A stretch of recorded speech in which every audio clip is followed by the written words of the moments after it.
It's Wednesday, July 8th. So I don't know where I stand. I don't know what the next move is from here. A 90-year-old Ottawa man is frustrated after last week's flood left his basement torn apart. He's been told he may not be covered for the damages. And he's rewarded with the pass right here, and a nice play by Ylonen, and Alfredson puts it up. Shockwaves in the city. Sens legend Daniel Alfredson is leaving Ottawa's bench to take on a coaching role with the team's arch rival in Toronto. It's a shame, but I mean, it is what it is. We've been trying to see what we can do. A popular Halloween time attraction raising money for CHEO may soon have to come down after a bylaw investigation.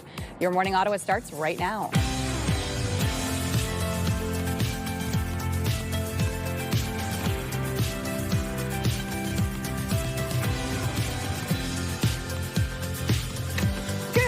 Thanks so much for starting your day with us. I'm Rosie Edda. Yeah, happy Wednesday, everybody. I'm Will Aiello. I'm Melissa Lamb. I almost forgot. Yeah, it's like, what day is it? Pause. I could tell by the pause. You looked at me like, is it Wednesday? I had a brief moment of I didn't know where I was, what I was doing, and what day it was, but we got there. We got there. I wonder if it has to do with the shock of what's going on there with the Sens. For sure. Yeah. You can blame it on that, right? That news? Yeah, as a diehard Sens fan, it could definitely, I don't think I'm fully... I've fully dealt with the information yet. It's coming out in little spurts, but I still love the guy, but I'll leave it there for now. It always hurts a little more when it's Toronto, too, right? Like, it just stings a little more than if he was leaving. Doodling. He's just looking away now, does not want to talk about it. Everybody hurts. Okay, I'll leave it there for now. There we go. We'll talk about Alfie coming up in a little bit and maybe give you time to sort of like deal with that. Give us all a little bit of a moment to deal with it. I think it's important. Okay, let's get to today's top stories for you. We begin with the continued turmoil around the storm cleanup. Those whose basements were flooded say they are frustrated and angry with not only the city, but also their insurance companies as they struggle to get a hold of anyone who can tell them what to do next. My paper copy says I am covered, but over the phone said I'm not. So I don't know where I stand. I don't know what the next move is from here. So that is Bill Sanziuk, a Crystal Beach resident who says the record-breaking rainfall on Canada Day destroyed his basement and everything in it. And after paying for insurance for 67 years, the 90-year-old says he's being told none of it is covered. The Insurance Bureau of Canada says coverage depends on the policy and how the water entered the home. Bill says he's now waiting on an appraiser to survey the damage. And Mayor Mark Sutcliffe says he will be bringing forward a motion at the next council meeting to boost funding to the Compassionate Grant Program, which offers $1,000 to residents affected by flooding who qualify. The province says it will also allow homeowners to apply for disaster recovery compensation, with more details on that expected soon. A Halloween house that's raised tens of thousands of dollars for CHEO is at risk of being shut down because of a bylaw complaint. I know eventually we'll have to stop because we're getting on with age and it's taking a lot. But I would like it on my own terms, not because somebody decided. Every October for 26 years, the Albert family has transformed their property on Pintel Terrace into a Halloween wonderland with lineups around the block. But after a complaint in May, a bylaw investigation found several accessory structures associated with the display don't comply with the zoning bylaw and would have to be removed. The area's councillor, Matt Luloff, says he is committed to finding a solution. Weeks after losing their captain, Sens fans are suffering another massive off-season blow, one that no one saw coming. Sens assistant coach Daniel Alfredson is leaving the organization. And the gut punch for fans, he's heading to the team's arch rival, the Toronto Maple Leafs. Up with the puck. No doubt about it. He's through the hit. Then he goes to the net, and he's rewarded with the pass right here, and a nice play by Ylonen, and Alfredson puts it up.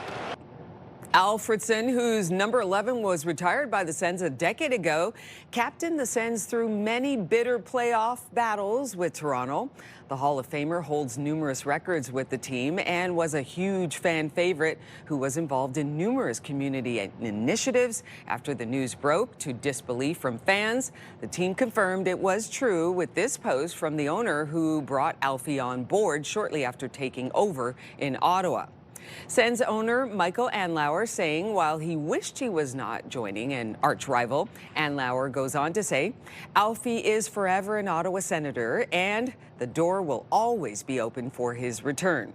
He's done so much for our organization and community, and he has my full respect. Alfredson will become associate coach for the Leafs and join his good friend and former rival Matt Sundin in Toronto. Police in Smiths Falls are investigating after a body was found along the Rideau River yesterday afternoon. Officers were called to the shore of the river off Queen Street shortly before 3 o'clock after boaters discovered the unidentified body. Police are now working with the coroner to determine the cause of death. Ottawa police are appealing for witnesses after an alleged hostage-taking in Canada last week. Police were called to a home on Finlayson Crescent Thursday morning after someone called to report a woman was being held hostage at knife point. Police spent 14 hours attempting to negotiate with a man inside the home before storming the house to rescue the woman. The man was shot during the arrest. Anyone who observed any suspicious activity in the area between June 29th and July 2nd is asked to contact investigators. Staffing cuts are coming to the Queensway Carleton Hospital as it looks to trim 1% of its workforce. 87 registered nursing positions will be slashed. The hospital says the cuts are part of a plan to ease financial pressures caused by rising costs for drugs, food, supplies, and operational needs. The NCC says they've tested the water quality after last week's storm had massive amounts of raw sewage flowing into the river. And as of right now, the report gives swimming a green light. Big rainfalls tend to raise E. coli levels above what the province deems safe. So, as hot as it was, you were being advised to not cool off at city beaches or NCC swimming areas like the NCC River House. The NCC says their testing now shows it is safe to do so. The city updates its online dashboard on Wednesdays. One of Ottawa's most popular Chinese restaurants is set to reopen after sitting empty for nearly 2 years. Coming soon signs are up on the Yangji restaurant door on Somerset Street West. The president of the Chinatown BIA confirms the restaurant will be returning to its former location. It closed in 2024 when the owner decided to retire. It is set to reopen in September or October after a major renovation. There will be a new owner, but similar menu. Big match on center court at Wimbledon and a long one.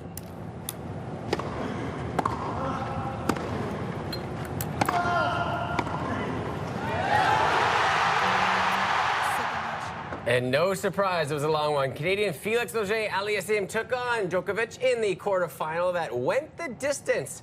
5 sets over 5 hours, 3 tie breaks, the longest match of the tournament. Ooh, but unfortunately, Auger-Aliassime comes up just short in the final tie break.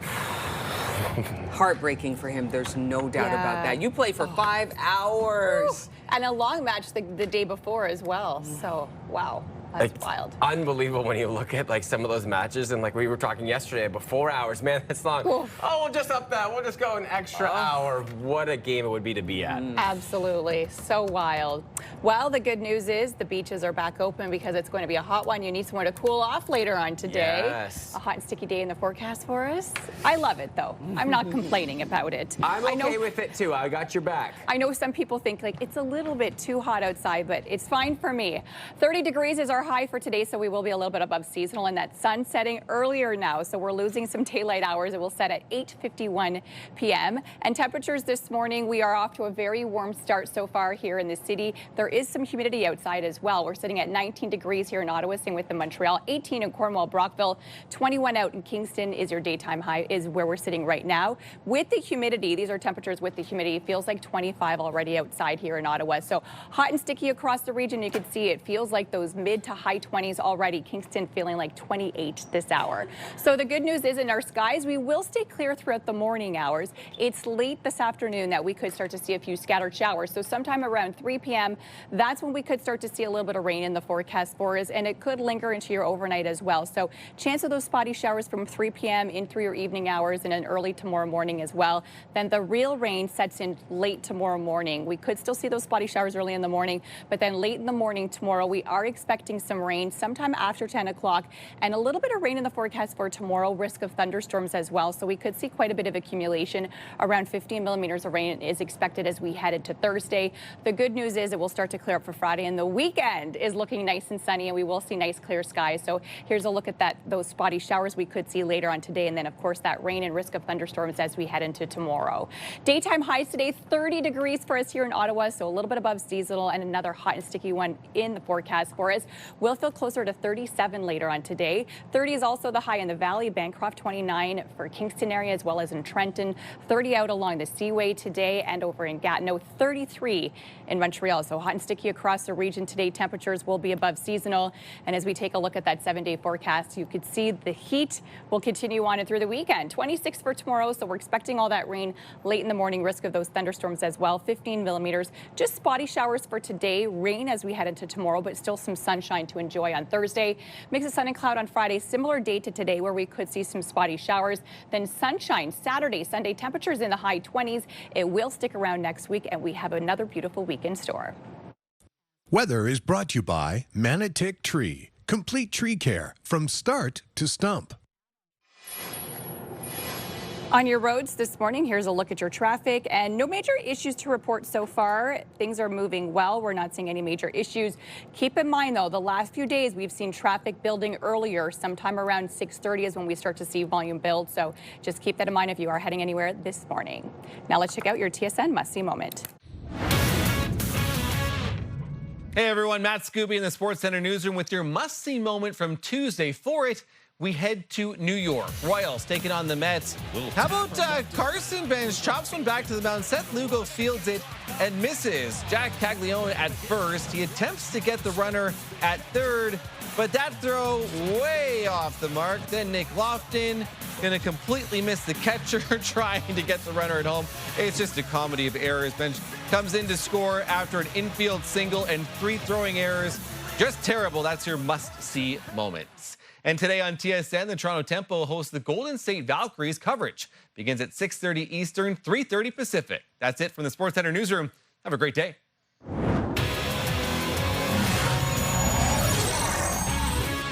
You have a good day, Mr. Scooby. Always nice to have you join us in the morning show. Still to come on Your Morning Ottawa, some bad news from Bylaw. A popular Halloween time attraction that raises money for a charity may have to stop running after a complaint. We'll give you the full details in one of our top stories coming up a little bit later on. We'll take a peek outside through our Centennial Glass Sky Cam, and another beautiful day in store. I don't think anyone's complaining. Let's just keep copying and pasting as we get into another gorgeous weekend ahead. It is 6:13 on your Wednesday. We'll be right back.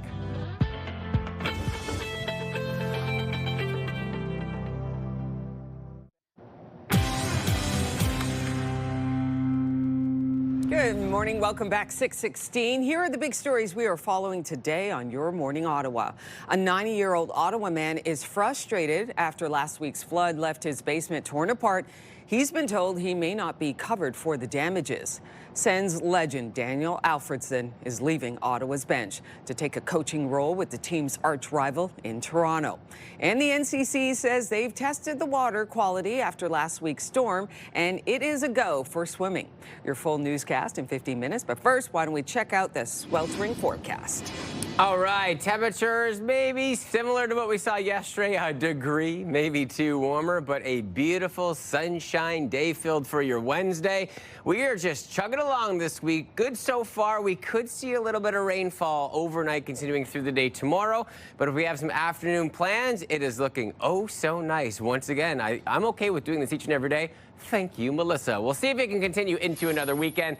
Taking a peek at your roads at this hour. Sun is shining, nothing major to pass along. Everything smooth sailing so far. We'll be letting you know of any detours or struggles through the morning commute.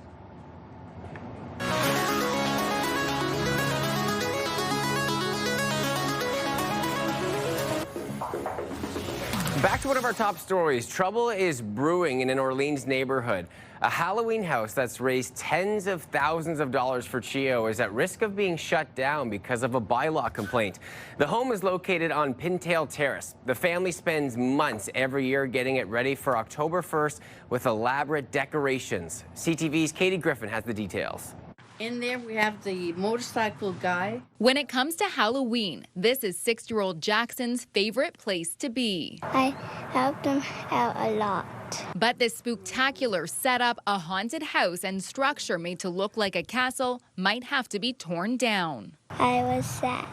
It's a shame, but I mean, it is what it is. We've been trying to see what we can do to continue, without having to take everything apart. Every October for 26 years, the Albert family has transformed their property on Pintail Terrace into a Halloween wonderland with lineups around the block. But after a complaint in May, a bylaw investigation found several accessory structures associated with the display don't comply with the zoning bylaw and would have to be removed. I know eventually we'll have to stop because we're getting on with age and it's taking a lot. But I would like it on my own terms, not because somebody decided. It takes the family and a handful of volunteers 2 months to get it ready. I don't think it's an eyesore at all. The family collects donations and estimates it's raised $100,000 for Chio. Many people come through saying, thank you, my son goes to Chio on a regular basis. And I don't know if it's because I'm getting old, but it makes me choke up. We're servicing the largest patient population that we ever had before. So when you take away a community event, it really does take away the impact that we can have on the programs and services that we offer at Chio. The area councillor committed to finding a solution. I got in touch with the mayor's office and in touch with our chief of bylaw. There seems to be a real willingness, understanding how important this is to our community, to work through this, to find a way that they can, sort of continue. The Alberts hoping for that too. That's been the most important thing that I loved. Just to see the looks on the children's faces are priceless, priceless. Katie Griffin, CTV News. All right, switching gears now. Prime Minister Mark Carney's first Senate appointments include one of his most senior advisors and a Conservative MP. The move is already sending shockwaves through the Senate chamber as Carney signals he's taking a step back from the former Prime Minister Justin Trudeau's decade-long experiment of stacking the Red Chamber with almost exclusively nonpartisan figures. Let's check in with Bill Carroll from the Morning Rush on News Talk 580 CFRA. And Bill, what do you think about this message? Well, I think we should clarify they weren't nonpartisan in the first place. They almost always voted with the Liberals. And it's kind of been backfiring on them. I've been asking around about this. It's very interesting what's going on in the Senate. How often do we get to say that? But yeah, it's pretty fascinating what's been going on there.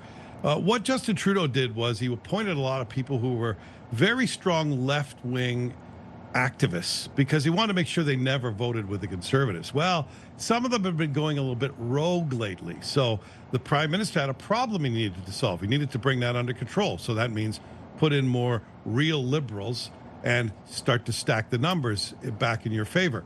At the same time, because he's kind of an evil genius, it's almost diabolical how clever. I'm really impressed with how much he's learned about politics and how to work the system. I'm not impressed with some of the other things, but this is impressive. Why not at the same time look like he's very open and bipartisan, and I'll bring a conservative in? I mean, who could object to that? It puts the conservatives' backs into a corner. Hard to criticize that. You've been asking for more conservatives in the Senate. Here we're giving you one. Except, of course, he's a sitting member of Parliament from Chicoutimi, which means that very close seat in the last election will be up for grabs and could very well become liberal. He wins on both fronts. It's absolutely brilliant. Now, is it ethical? Will Canadians be angry about it? Those are different questions. There's something sleazy about the whole thing, Will, but you can't say it's dumb. I gotta say, Bill, for you to come on and say that you are impressed and brilliant in the same sentence, this is a big move, even though you know you have some ethical dilemma there. I noticed you missed the word diabolical in your reassessment of my comments, but yeah. You could be smart, but not necessarily ethical. And I think it shows, again, a certain disdain for Parliament and a man who is willing to do whatever it is to solidify his power base. I don't know if that's a good thing, though. All right, diabolical, impressive, brilliant, ethical, so many things to cover, but appreciate your time, Bill. Evil genius. He's in it for himself to make $1 million. $1 billion. I love it. Pretty good. All right, Bill, have a good show. See you guys. Remember, you can listen to The Morning Rush with Bill Carroll on News Talk 580 CFRA weekdays from 6 till 10. Taking a peek outside, another beautiful day in store. 6:23 on your Wednesday. We have much more to come on your Morning Ottawa. We'll be right back.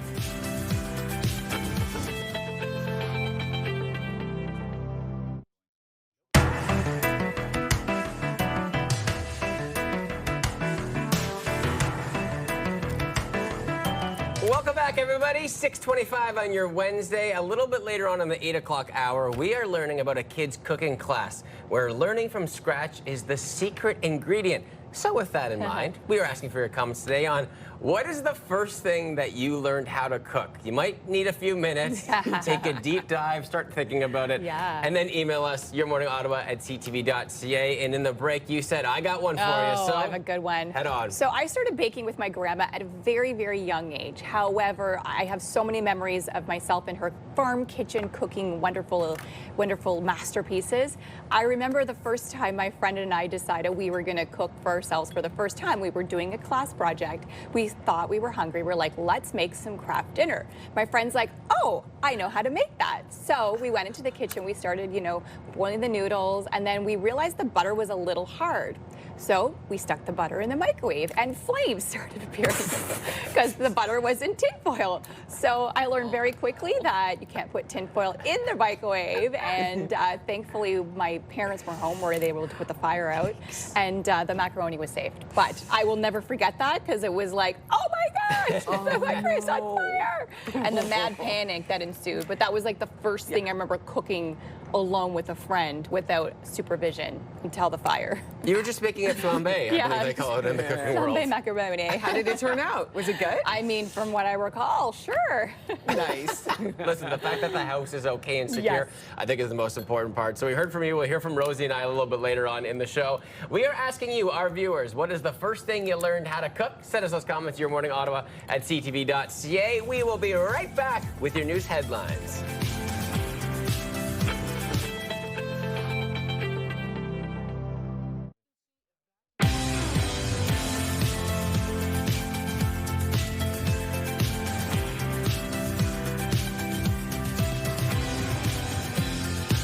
Good morning to you, 6:30. Come on in. I'm Rosie Edda. I'm Will Aiello. And I'm Melissa Lamb. A really important conversation that's coming up with you in about an hour or so. We're talking about blood donations because as the summer months kind of roll on, people start getting busy, and especially with a new edition when we talk about how the blood's going to be kind of dispersed amongst the community, it's really important that we start talking about that. Absolutely. Can't wait to have that conversation and to learn more why we should be rolling up our sleeves to help make those donations. Yeah, important information. Yes. We're going to get to today's top stories for you right now, and we begin with the continued turmoil around the storm cleanup. Those whose basements were flooded say they are frustrated and angry with not only the city, but also their insurance companies as they struggle to get a hold of anyone who can tell them what to do next. My paper copy says I am covered, but over the phone said I'm not. So I don't know where I stand. I don't know what the next move is from here. That was Bill Sanziuk, a Crystal Beach resident who says the record-breaking rainfall on Canada Day destroyed his basement and everything in it. And after paying insurance for 67 years, the 90-year-old says he's being told none of it is covered. The Insurance Bureau of Canada says coverage depends on the policy and how the water entered the home. Bill says he's now waiting on an appraiser to survey the damage.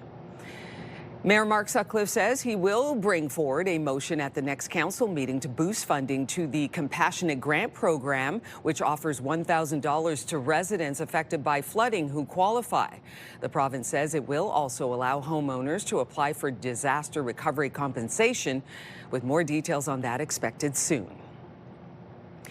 A Halloween house that's raised tens of thousands of dollars for Chio is at risk of shutting down because of a bylaw complaint. I know eventually we'll have to stop because we're getting on with age and it's taking a lot. But I would like it on my own terms, not because somebody decided. Every October for 26 years, the Albert family has transformed their property on Pintail Terrace into a Halloween wonderland with lineups around the block. But after a complaint in May, a bylaw investigation found several accessory structures associated with the display don't comply with the zoning bylaw and would have to be removed. The area's councillor, Matt Luloff, says he is committed to finding a solution. Weeks after losing their captain, Sens fans are suffering another massive off-season blow, one that no one saw coming. Sens assistant coach Daniel Alfredson is leaving the organization, and the gut punch for fans, he is heading to the team's arch rival, the Toronto Maple Leafs. Up with the puck, no doubt about it. He's through the hit, then he goes to the net, and he's rewarded with the pass right here, and a nice play by Ylonen, and Alfredson puts it up.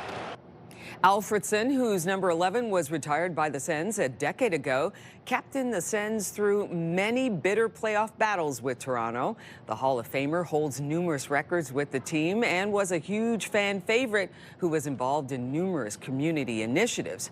After the news broke to disbelief from fans, the team confirmed it was true, with this post from the owner who brought Alfie on board shortly after taking over in Ottawa. Now, Sens owner Michael Anlauer saying while he wished he was not joining an arch rival, he goes on to say Alfie is forever an Ottawa Senator and the door will always be open for his return. He has done so much for our organization and community, and he has my full respect. Alfredson will become associate coach for the Leafs and join his good friend and former rival Matt Sundin in Toronto. After a day of renewed attacks, U.S. President Donald Trump now says the ceasefire with Iran is over. I think it's over. I don't want to deal with them anymore. They're scum. You know what scum is? They're scum. They're sick people. They're led by sick people. And they're vicious, violent people. And if they had a nuclear weapon, they'd use it. As far as I'm concerned, it's over. I think. Trump went on to say that negotiators could continue to talk, but he thinks it would be a waste of time. There has been a flurry of activity in the region in recent days.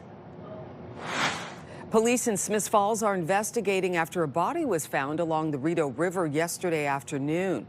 Officers were called to the shore of the river off Queen Street shortly before 3 o'clock after boaters discovered the unidentified body. Police are now working with the coroner to determine the cause of death. Ottawa police are appealing for witnesses after an alleged hostage-taking in Canada last week. Police were called to a home on Finlayson Crescent Thursday morning after someone called to report a woman was being held hostage at knife point.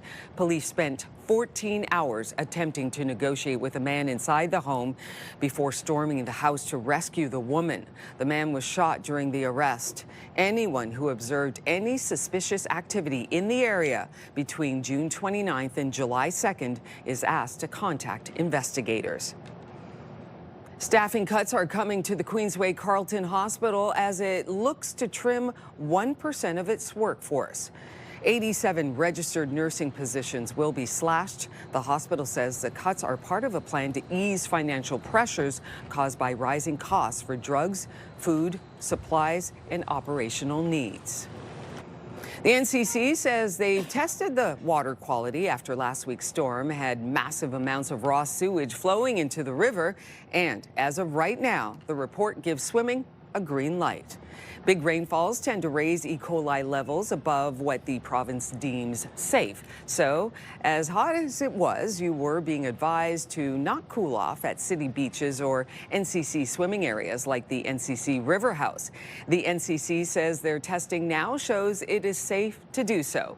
The city updates its online dashboard on Wednesdays.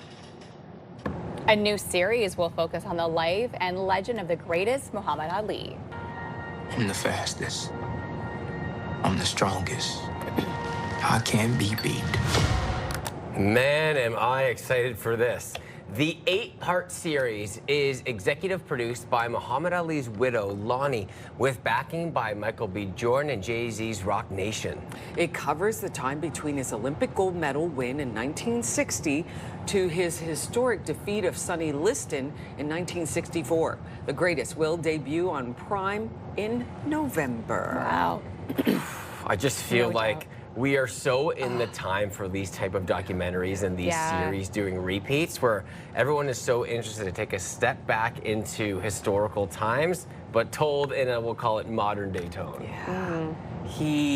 What he had to go through. Yeah. And can you imagine the mindset? Like, I mean, at one point he was just persona non grata throughout the U.S. and yet he still believed in himself so much. It's incredible. And went out there, and I just can't even imagine the contact, the boxing, because you know me, I'm staying in my lane, I just run, don't touch me. But that mano, you have to be so tough. Absolutely. Oof. Love the title too, The Greatest. And it's a good time because by November it's cooler and I usually want to hibernate come then. Yes. So I'm not like, oh no, not to sit inside and waste my summer months. No, no. It's perfect timing. Yes.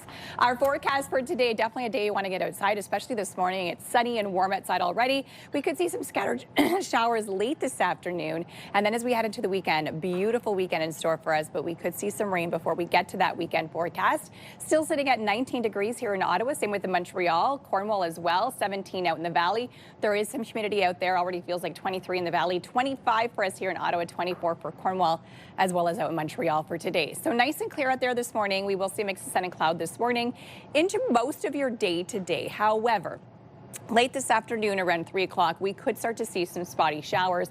So this is by tomorrow morning. So late scattered showers later on this afternoon. Slim chance of those spotty showers today. As we head into more around 10 o'clock, that's when we're expecting some rain to start here in the morning tomorrow. And it will rain kind of off and on for a few hours. We could see some thunderstorm activity late tomorrow, early afternoon as well. Upwards of 50 millimeters of rain. Spotty showers still possible on Friday, but then it will clear up as we head into Saturday and Sunday. Temps today, 30 degrees. So still very hot, even if we get a little bit of rain late this afternoon. Same within Cornwall, Brockville, 31 for Kempville, 30 out in the valley. We'll feel closer to 37 late this afternoon. So hot and sticky temperatures into your day ahead. Some areas could even see a little bit of active weather on the way as well, especially out towards Montreal and Cornwall. 30 is the daytime high, 20 is the overnight low, so staying hot and sticky tonight. 26 for tomorrow. We'll still feel like 34, so there's lots of humidity in the forecast for tomorrow. Again, that rain starting late tomorrow morning, continuing into your early afternoon, around 15 millimeters in total. Spotty showers for Friday, but then the weekend looking stunning. Highs of 27 both Saturday, Sunday with lots of sunshine. Weather brought to you by Manotick Place Retirement Community, a community you can call home. And here's a look at your roads. We have a vehicle that has driven into a pole on Fluellen around Dryer Hill Road. So try and avoid that area if you can. Other than that, volume is starting to build now. We're seeing some volume eastbound on the 417 between the 416 split and Woodruff this hour. Traffic brought to you by Presler Injury Lawyers, 1-800-JUSTICE. Coming up next on Your Morning Ottawa, one of the greatest Toronto Raptors of all time returned to the city to announce his retirement. We'll tell you what Kyle Lowry said about his time with the Raptors coming up right after the break. Let's take a peek outside. Another gorgeous day. Sun is shining, temperatures slightly above the mark. Another beautiful day to spend it outdoors. 6:41 on your Wednesday. We'll be right back.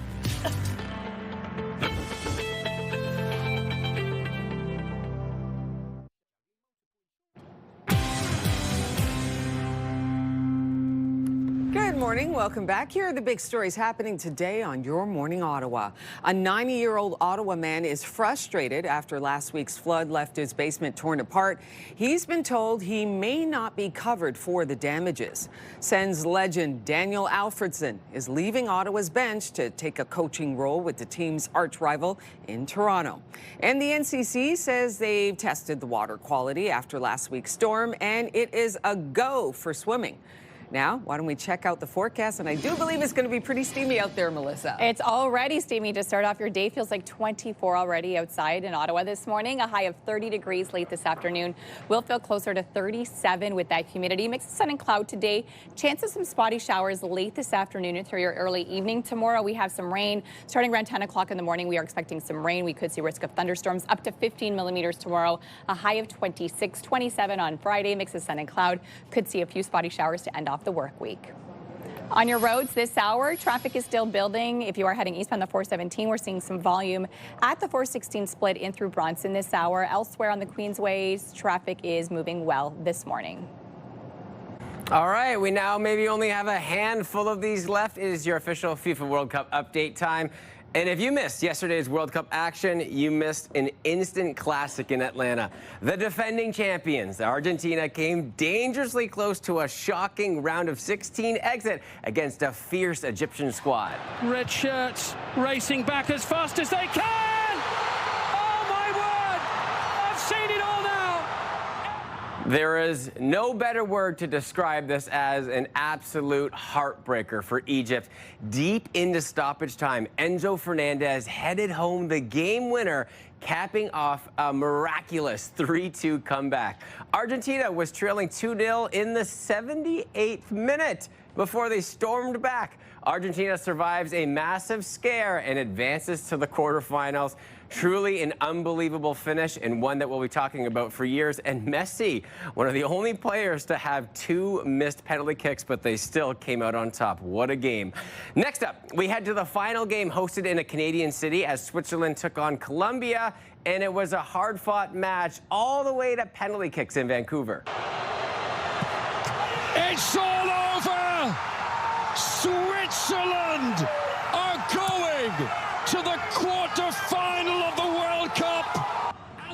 Ruben Vargas was the hero as Switzerland edged Colombia 4-3 in a penalty shootout to book their place in the World Cup quarterfinals. After 120 goals in minutes, the Sevilla winger kept his composure to convert the decisive spot kick, sealing the victory in a tense contest with just few clear-cut chances in that game. Switzerland now advances to face Argentina in the quarterfinals on Sunday in Kansas City. And for the first time since the start of the tournament, there's no games today. The World Cup will be returning to the pitch tomorrow. It'll be France and Morocco facing off in the first quarterfinal matchup. Kickoff is at 4 p.m. Eastern Time. You can take in all the FIFA World Cup action on TSN and Crave. It's wild. That is coming down to the end. It's just crazy because I feel like I've been watching it for so long now. And I think, too, because of the round robins, like, you think you get so many games, but then in the knockout stages, everything goes so quickly. Yeah. And just like that, no games today, which is the first. It is wild. Well, it is time now for your morning fix, and one of the greatest Toronto Raptors of all time rejoined the team for one day to announce his retirement. Everything about the city of Toronto, the country of Canada, yeah, it's done special wonders for me, and man, I appreciate it. Kyle Lowry returned to Toronto yesterday for the announcement. The 6-time All-Star helped lead Toronto to an NBA championship in 2019 and also helped the team to 7 straight playoff appearances. Lowry has long said he wanted to retire as a Raptor, and of course he's made good on that promise. The team says his number 7 will also be retired later on this year. Very special. And that's the way to do it, too. And during that press conference, it was really hilarious. So he got a FaceTime from another Raptors legend, Vince Carter. Oh, wow. So in the interview, he says, like, oh, 1 sec. And he pulls up his phone. And then he shows, like, I'm doing this right now. And Vince Carter, like, he shows the screen and goes, well, hey, everyone. So it was one of those special moments. But it shows the camaraderie amongst the Raptors legends like that. And you love that in sports when they come back to retire for the team. That obviously was the biggest part of his career. That meant so much to them. So I love that he made the promise. He did good on his promise. And now he gets his jersey retired, which is so special. Amazing when they do that and they follow through, eh? Right? We don't need to go any further than that for today.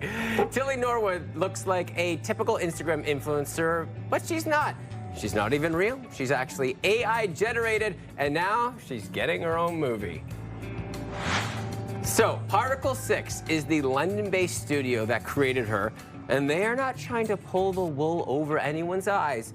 in the films Norwood is fully aware that she isn't real and exists in a digital world called the, quote, Tillyverse. AI was a major part of the Hollywood actors' strike 3 years ago with the union for more protections from it. And, you know, we knew at some point we were going to start seeing maybe some movies like this. I feel like it maybe I'm overshooting here, but I feel like it might not be as well received as one would think, given people supporting real people. I've seen these AI influencers as well, and the amount of followers they gain, and now some of them are getting like brand deals, and it's just the AI world is wild, and I'm like, how are we following someone who's actually not even a real person? You know, it's crazy. It's getting a little wackadoodle. That's the word I'm going to use. I was going to say spooky, but no. Wackadoodle describes it so much better. Yes. I like that one. Well, it is that time of year again.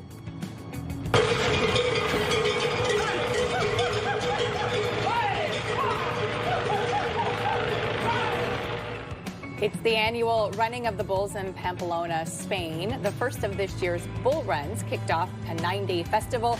No one was seriously injured, and this year also marks 100 years since Ernest Hemingway published his book, The Sun Also Rises, which launched him to literary fame and squarely put this bull running festival onto the bucket list of generations of people. So I need to ask you, would you do it? Would you do it? I'm out. Like, I am 100% out. I have unfortunately been chased by a bull before. It's terrifying. Yeah, terrifying. Knowing me, I would probably still do it. I'm also currently rewatching Yellowstone right now, so I'm in a perfect mindset for you to ask me that question. Yeah. So I think I'm going 100%. You're in that country world? Yeah. Oh, man, no, I'm out. Nope. I've had too many nervous run-ins with bulls. I'm good. Would you say it sounds a little wackadoodle to you? It does sound a little wackadoodle. I mean, I just remember being at my grandparents' farm, and they had cattle, and I was in the truck, in like a pickup truck with my uncle, and the bull got mad, and it started ramming the truck. Yeah, that's terrifying. And I was like, oh my gosh, I'm in a truck. Like, I was scared. So I was like, ever since then, I've had a pretty big fear of bulls, understandably. Yeah, understandably. So I'll go do it and you film it. Sound good? Sounds great. I'll stand on the sidelines. I like it. All right, let's take a peek outside, shall we? It's going to be another beautiful day out there as we climb up to 30 degrees with some sunshine. Right after the break, we are going to read your comments on what can you remember is the first thing that you learned to cook as a kid. If you still got some ideas, you can email us yourmorningottawa@ctv.ca. We'll have those answers coming up right after the break.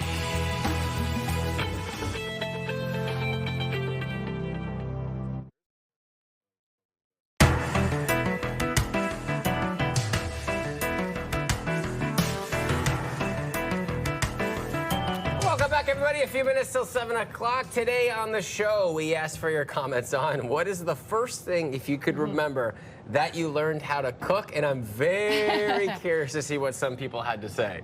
We got a lot of comments here. Joshua says, the first thing I learned to cook was scrambled eggs when I was only 8. With my grandpa watching me and fixing my errors, I made the eggs. They were yummy and fluffy. Good on you, Joshua. France says, a cake in my brand new Easy Bake Oven 50 years ago. Oh, I always wanted one of those. I remember those Easy Bake Ovens so well. I was so hoping those would get brought up at some point. Beverly says, I was probably around 11 years old and I decided to make a lemon cake by scratch. It was so heavy that my dad would joke and say that I should have baked a rope in it to use as an anchor. That's amazing. Maria says, my mom was an Italian immigrant. My fondest, earliest memory was making pasta in the basement kitchen with her. I can still hear her patient voice guiding me through the process. Mari, use your fingers. Oh, that's so sweet. I love it. And I feel like that's the whole point. You always have these really nostalgic memories. Let's keep the conversation going, shall we? We are asking what is the first thing that you learned how to cook. Send us those comments to yourmorningottawa@ctv.ca. Outside, a beautiful day, so keep the cooking lessons for maybe later this week. Spend it outside, gorgeous sunshine, and we still got a lot prepared for you here on the show. Centennial Glass Sky Cam, we like this view. We'll be right back.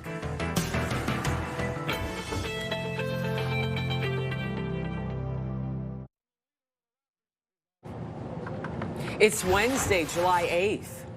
So I don't know where I stand. I don't know what the next move is from here. A 90-year-old Ottawa man is frustrated after last week's record rainfall left his basement flooded. He's been told he may not be covered for the damages. and he's rewarded with the pass right here, and a nice play by Ylonen, and Alfredson puts it up. Senators legend Daniel Alfredson is leaving Ottawa's bench to take on a coaching role with the team's arch rival in Toronto.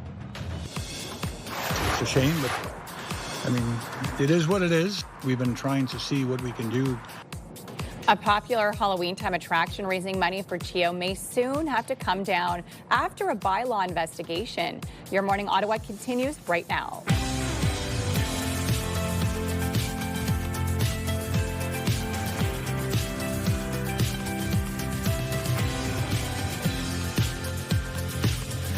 Good morning. It's going to be a beautiful day. Welcome. I'm Rosie Edda. I'm Will Aiello. Happy Wednesday, everyone. I am Melissa Lamb. And still so much going on after Canada Day and the day after with all the rainfall. You're going to be having a conversation, maybe getting some more details on the follow-up following so many people's stories. Yes, absolutely. We're going to speak with Councillor Teresa Kavanagh about her ward, Bay Ward, very impacted by these flooding. Her home also impacted. So we're going to get an update and kind of learn about what people should be doing at this time. Yeah, here we are a week later still talking about it, and that's one of our top stories today.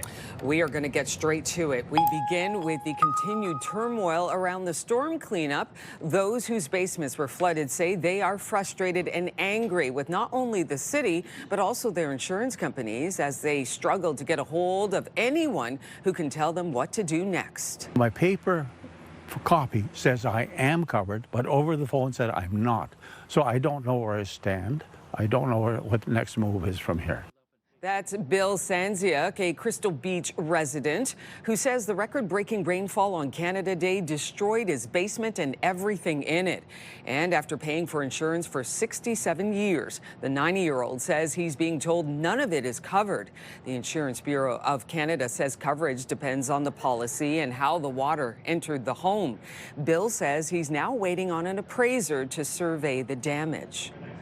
Mayor Mark Sutcliffe says he will bring forward a motion at the next council meeting to boost funding to the Compassionate Grant Program, which offers $1,000 to residents affected by flooding who qualify. The province says it will also allow homeowners to apply for disaster recovery compensation, with more details on that expected soon. A Halloween house that's raised tens of thousands of dollars for CHEO is at risk of shutting down because of a bylaw complaint. I know eventually we'll have to stop because we're getting on with age and it's taking a lot. But I would like it on my own terms, not because somebody decided. Every October for 26 years, the Albert family has transformed their property on Pintel Terrace into a Halloween wonderland with lineups around the block. But after a complaint in May, a bylaw investigation found several accessory structures associated with the display do not comply with the zoning bylaw and would have to be removed. The area's councillor, Matt Luloff, says he is committed to finding a solution. Weeks after losing their captain, Sens fans are suffering another massive off-season blow, one that no one saw coming. Sens assistant coach Daniel Alfredson is leaving the organization, and the gut punch for fans, he is heading to the team's arch rival, the Toronto Maple Leafs. Up with the puck, no doubt about it. He's through the hit, then he goes to the net, and he's rewarded with the pass right here, and a nice play by Ylonen, and Alfredson puts it up. Alfredson, whose number 11 was retired by the Sens a decade ago, captained the Sens through many bitter playoff battles with Toronto. The Hall of Famer holds numerous records with the team and was a huge fan favorite who was involved in numerous community initiatives.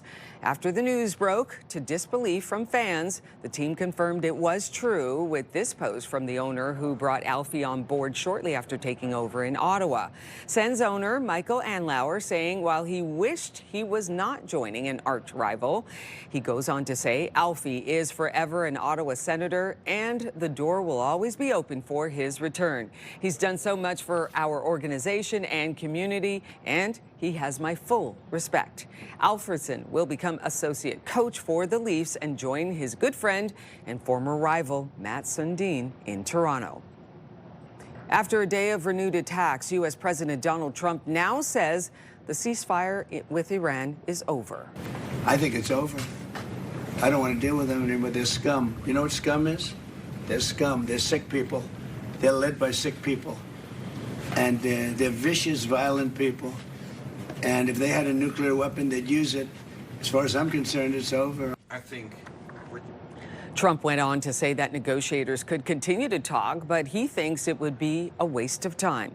Oil prices jumped after his comments made at the NATO summit in Turkey. Police in Smiths Falls are investigating after a body was found along the Rideau River yesterday afternoon. Officers were called to the shore of the river off Queen Street shortly before 3 o'clock after boaters discovered the unidentified body. Police are now working with the coroner to determine the cause of death. Ottawa police are appealing for witnesses after an alleged hostage-taking in Canada last week. Police were called to a home on Finlayson Crescent Thursday morning after someone called to report a woman was being held hostage at knife point. Police spent 14 hours attempting to negotiate with a man inside the home before storming the house to rescue the woman. The man was shot during the arrest. Anyone who observed any suspicious activity in the area between June 29th and July 2nd is asked to contact investigators. Staffing cuts are coming to the Queensway Carleton Hospital as it looks to trim 1% of its workforce. 87 registered nursing positions will be slashed. The hospital says the cuts are part of a plan to ease financial pressures caused by rising costs for drugs, food, supplies, and operational needs. And the NCC says they've tested the water quality after last week's storm had massive amounts of raw sewage flowing into the river. As of right now, the report gives swimming a green light. Big rainfalls tend to raise E. coli levels above what the province deems safe. So as hot as it was, you were being advised to not cool off at city beaches or NCC swimming areas like the River House. The NCC says their testing now shows it is safe to do so. The city updates its online dashboard on Wednesdays. What do you get when you mix Timothée Chalamet, Selena Gomez, and aliens? Oh, you got me with the final one. You get a movie from the studio that brought you Despicable Me and Sing. It's called Not Alone, and it will be Chalamet's first venture into animation. It's the story of a rocket scientist and an astrobotanist whose lives become complicated by the arrival of aliens. The movie will be out next April. So we got some time to start thinking about this one. Add it to the list. Yes, Mom. Yeah, absolutely. I know I'm going to go see this before I see anything else. Looks pretty good, though. I mean, I like the other movies they have out are great, so look forward to it. And it's a good cast, too. Animation movies like this, too, is usually ones that serves like great for the family and for the kids, but also for adults as well. I imagine they'll have a lot of fun with it. I love when there's a few inside jokes that we laugh and the kids are like, why is that funny? And we're like, we'll tell you in the future. You'll get it in 15 to 25 years. Exactly. There's probably still some that I don't understand that I watched as a kid. Yeah, you go, eat your popcorn. Don't worry about it. Go ahead. And then they laugh when we're not laughing. We're like, well, why are you laughing? They're like, they said the word poop. Yeah. To be fair, I'd still laugh at that. We do have your weather picture of the day today, and Lorianne sent this us. It was taken near the ornamental gardens at the experimental farms. So beautiful. Weather picture brought to you by Box Me Up. Moving, staging, renovating, just box me up. And of course, we love seeing your weather pictures. You can be featured right here on the show, so send them in to us, weathershots@ctv.ca. Again, the email address, weathershots@ctv.ca. A hot one in store for us today. Temperatures will be a little bit above seasonal into the afternoon, and the sun setting tonight 8:51. So now we're losing a few hours in the day. 21 degrees already here this morning, so we have warmed up even more from where we were sitting earlier this morning. Same with in Montreal, 19 for Brockville, Cornwall, 20 currently out in the valley.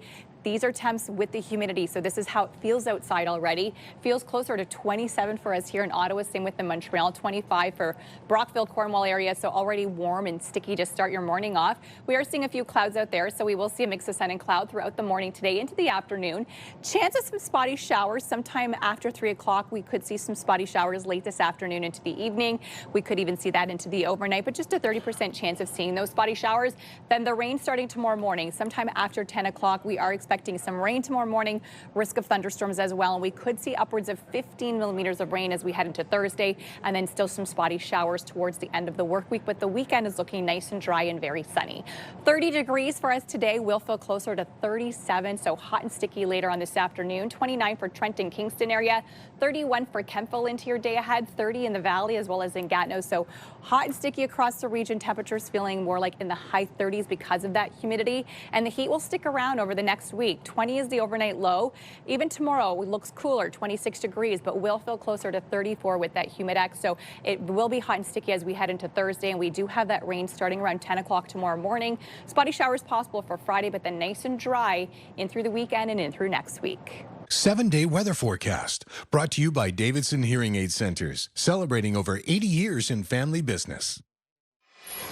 Oh, Melissa just crushing it over the last little while. Thank you for the beautiful forecast. Let's take a peek at your roads. We are cruising up to 712 on your Wednesday. A vehicle has driven into a pole on Flew-Ellen Road at around Dwyer Hill Road, so avoid that area if at all possible, causing some delays. Let's focus back on your highways. Volume eastbound on the 417 between the 416 split in Woodruff, as well as between Carling and Brodson. Starting to see some heavy volume building up there, as well as the 174. It's slowing down, approaching Montreal Road. Riverside and Bank area seeing heavy congestion due to ongoing construction. And as we start to see this traffic developing a little bit earlier, as we see more and more people heading to work, especially with the mandate, people are heading to work a little bit more so than they were over the last couple of months. So give yourself a little bit of extra time on your morning commute. Residents in the west end of Ottawa continue to clean up and survey the damage to their homes after flooding impacted many of them. One of them is Bay Councillor Teresa Kavanagh, and she's joining us this morning. Good morning to you. Hello. Okay, so first let's talk about where we stand. Of course, your home was also impacted by this. Can you tell us about the flooding damage that you received and kind of where things are standing today? Well, it's trying to clean up. Yeah. And it takes a lot of effort. You can't do it by yourself, especially if you had a lot of stuff in your basement. In our case, we just had our basement redone last year, brand new. And in fact, the bathroom was only done a month ago. Wow. And but when you went down to see what happened, we had dirty water gushing out of the toilet, out of the drain in the brand new shower, out of the floor. It was geysers. Wow. So it was shocking to see.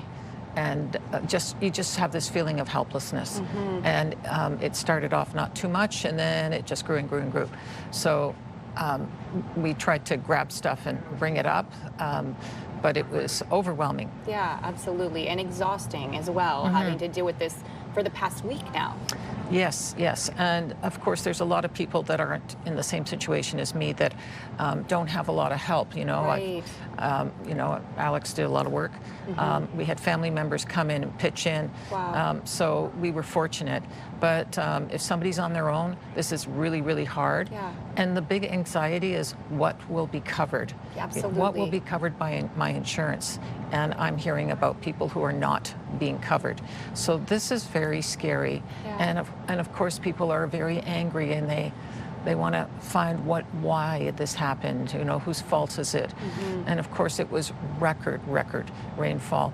We're hearing the number 118, but in some areas it was over 200. Wow. Yeah. And what are residents really saying to you at this time? It's been about a week now since everything has happened. Well, right now they're concentrating on getting this stuff out, so they want the garbage service, and our garbage service people were just great. You know, they jumped to the challenge and got trucks out on Monday, but they're still going. And the other big challenge was spoiled food. So they came up with the idea that, okay, it doesn't all fit in your green bin. You usually put spoiled food in your green bin. Just label a bag and say green bin, and they'll take it as green bin because there's a lot of quantity. And it has to be done fast. You don't want that sitting around. So that's what they've been doing, and they've been really great. The staff have risen to the challenge and are trying to get that done. Because the mounds of garbage, I mean, if you went down a neighborhood, like 2 households would fill a truck. Wow. And what would you like to see happen? Because we're hearing from levels of government that they need to step in and help out. What would you like to see done by the province? I would definitely like to see the province step up more because there's a lot of people that need extra help. Like I mentioned, people who didn't have insurance, and a lot of them are elderly. So they didn't have any way of getting stuff out. Like that was a complaint was, you know, there's nobody to help people. And it's a really hard thing to do. You know, we have to find the people that are having a problem. We're encouraging neighbors to let us know. We're doing wellness checks. We're seeing what can be done for them, because we don't want people to feel they're alone. And it's really hard to see which houses when you go down a street. It's interesting, when I was going down and I saw piles of stuff outside a house, I knew they were in control. Another house that didn't have much stuff out was probably because they didn't have the capacity to do it. So they probably, well, they almost certainly did have a lot of stuff in their basement still, but they didn't have the capacity. And the longer it stays in there, the more problematic, because it's contaminated. And that's what we're working with. You have to treat this as contaminated items. Your loved possessions are no longer, you know, it's not feasible to keep them. Yeah. And for people who are confused, where can they go for maybe some extra help or to report their damages? They can contact 311 and choose 2 if it's for support for themselves. Okay. There is a gap, and that's why we need help from the province, because the city can't cover insurance issues. We're just not set up that way, and we need that extra over and above help, because this, as far as I'm concerned, this was a disaster. Over 4,000 homes, whole neighborhoods just completely flooded, and like, you know, it's one thing to help a neighbor, but when everybody is in the same boat, it's overwhelming. And we need financial assistance for those people who are really suffering. I mean, the anxiety is very, very high, and anger. They want to, you know, they think, what did this to me? You know, why did this happen? And of course you ask those questions. I'm asking them too. And a post-mortem has to be done. It has to be done as soon as possible, but thoroughly, to find out what could have prevented this. And like the derecho, if you compare it with the derecho, you can't prevent it completely. You can't. I don't think anyone blamed, you know, the derecho as being, you know, what could the city have done more, you know, because it was about wind. But in terms of water, they expect the city to be dealing with water and stormwater. So what can be done to improve it? And of course, everyone's going to be looking at their own household. What can I do in my own household to prevent this? And some people had those features and still got flooded, but others did not. So we have to take an analysis of what works and what doesn't, and how we can get better at this. Perfect. Thank you so much for taking time today to speak with us. We truly appreciate it. You're welcome. Well. Yeah, and thank you, Teresa, for everything that you're going through personally on this subject to still help people in your ward. Shows your true character. Well, still to come on the show, we learn more about a local initiative making sure children in our community have access to healthy, chef-prepared meals while school is currently off. The founder of Nutrition Blocks joins us with details on their new summer program coming up right after the break. Outside through the Centennial Glass Skycam, sunshine and heat for your Wednesday. We'll be right back with that conversation.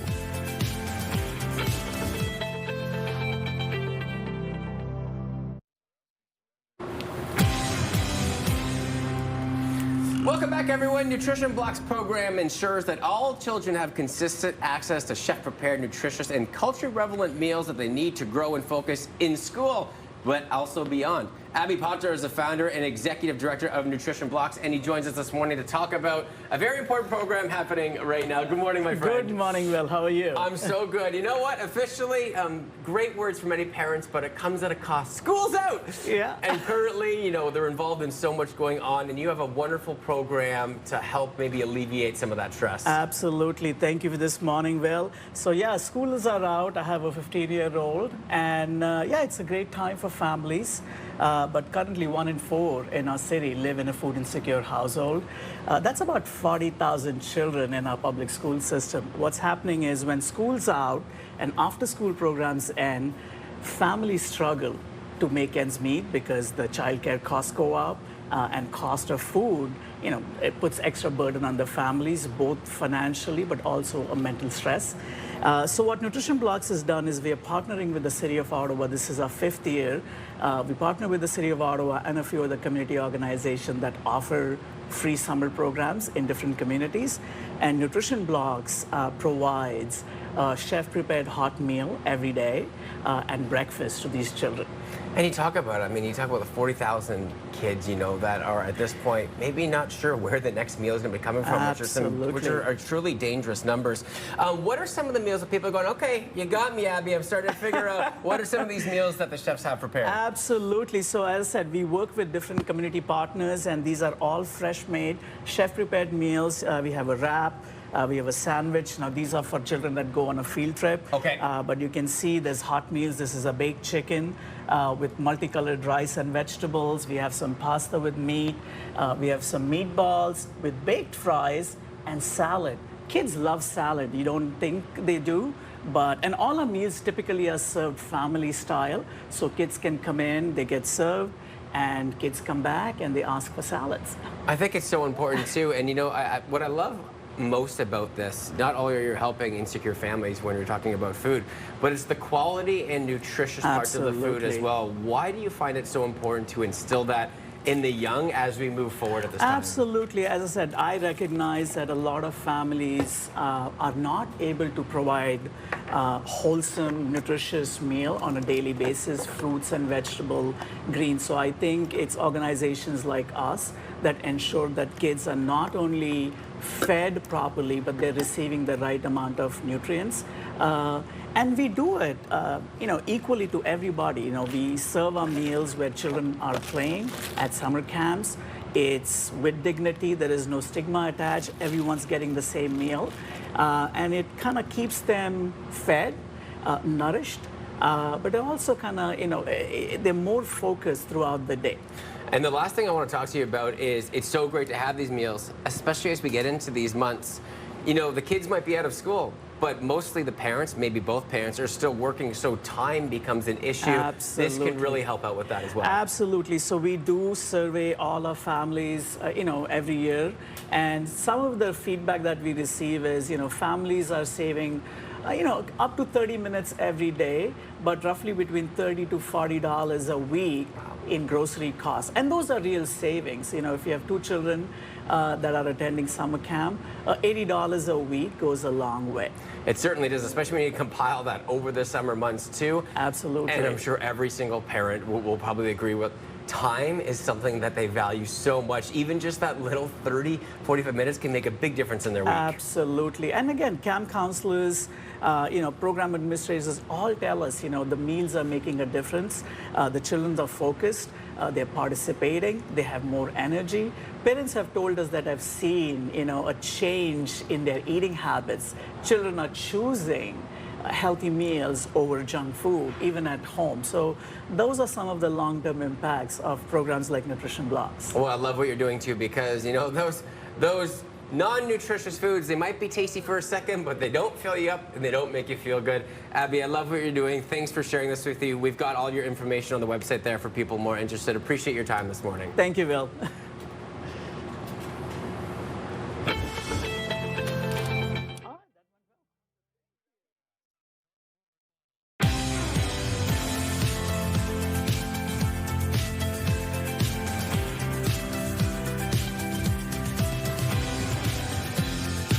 Good morning, 7:30. Come on in. I'm Rosie Edem. I'm Will Aiello. And I'm Melissa Lamb. Okay, coming up on the show just after the 8 o'clock hour, something a little different for our viewers this morning.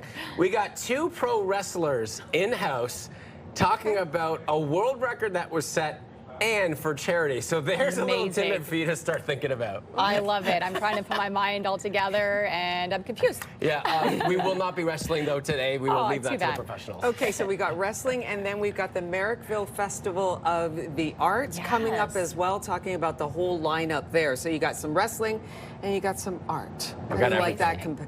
that combination. That's coming up in just a little bit, but we're going to take a look at today's top stories for you. We begin with the continued turmoil around the storm cleanup.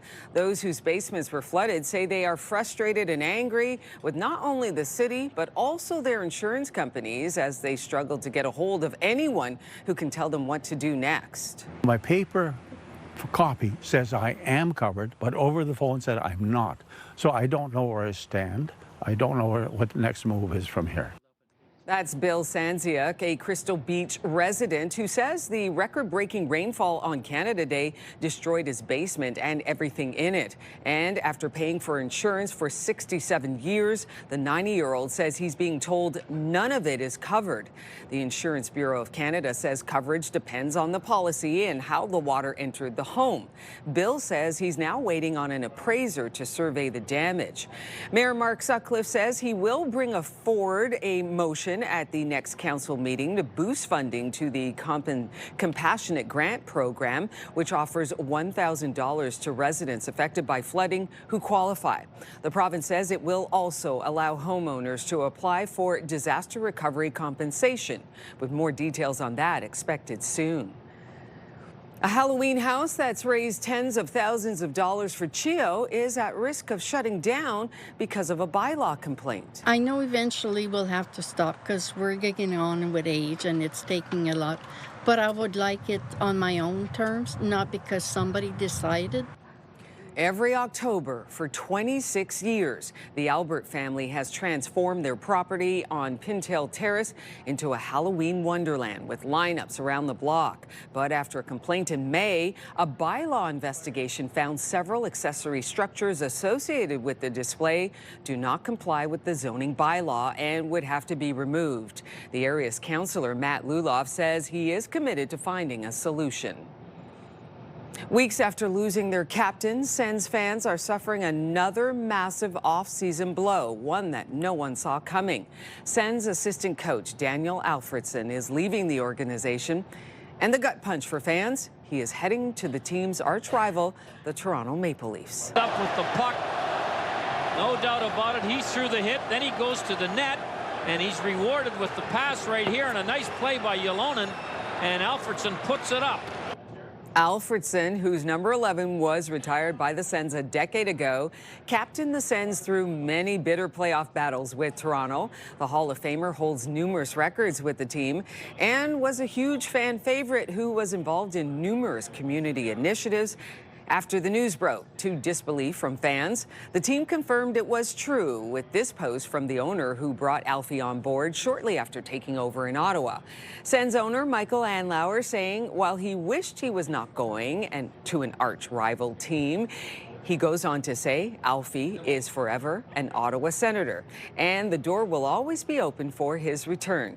He has done so much for our organization and community, and he has my full respect. Alfredson will become associate coach for the Leafs and join his good friend and former rival, Matt Sundin, in Toronto. After a day of renewed attacks, U.S. President Donald Trump now says the ceasefire with Iran is over. I think it's over. I don't want to deal with them anymore. They're scum. You know what scum is? They're scum. They're sick people. They're led by sick people. And they're vicious, violent people.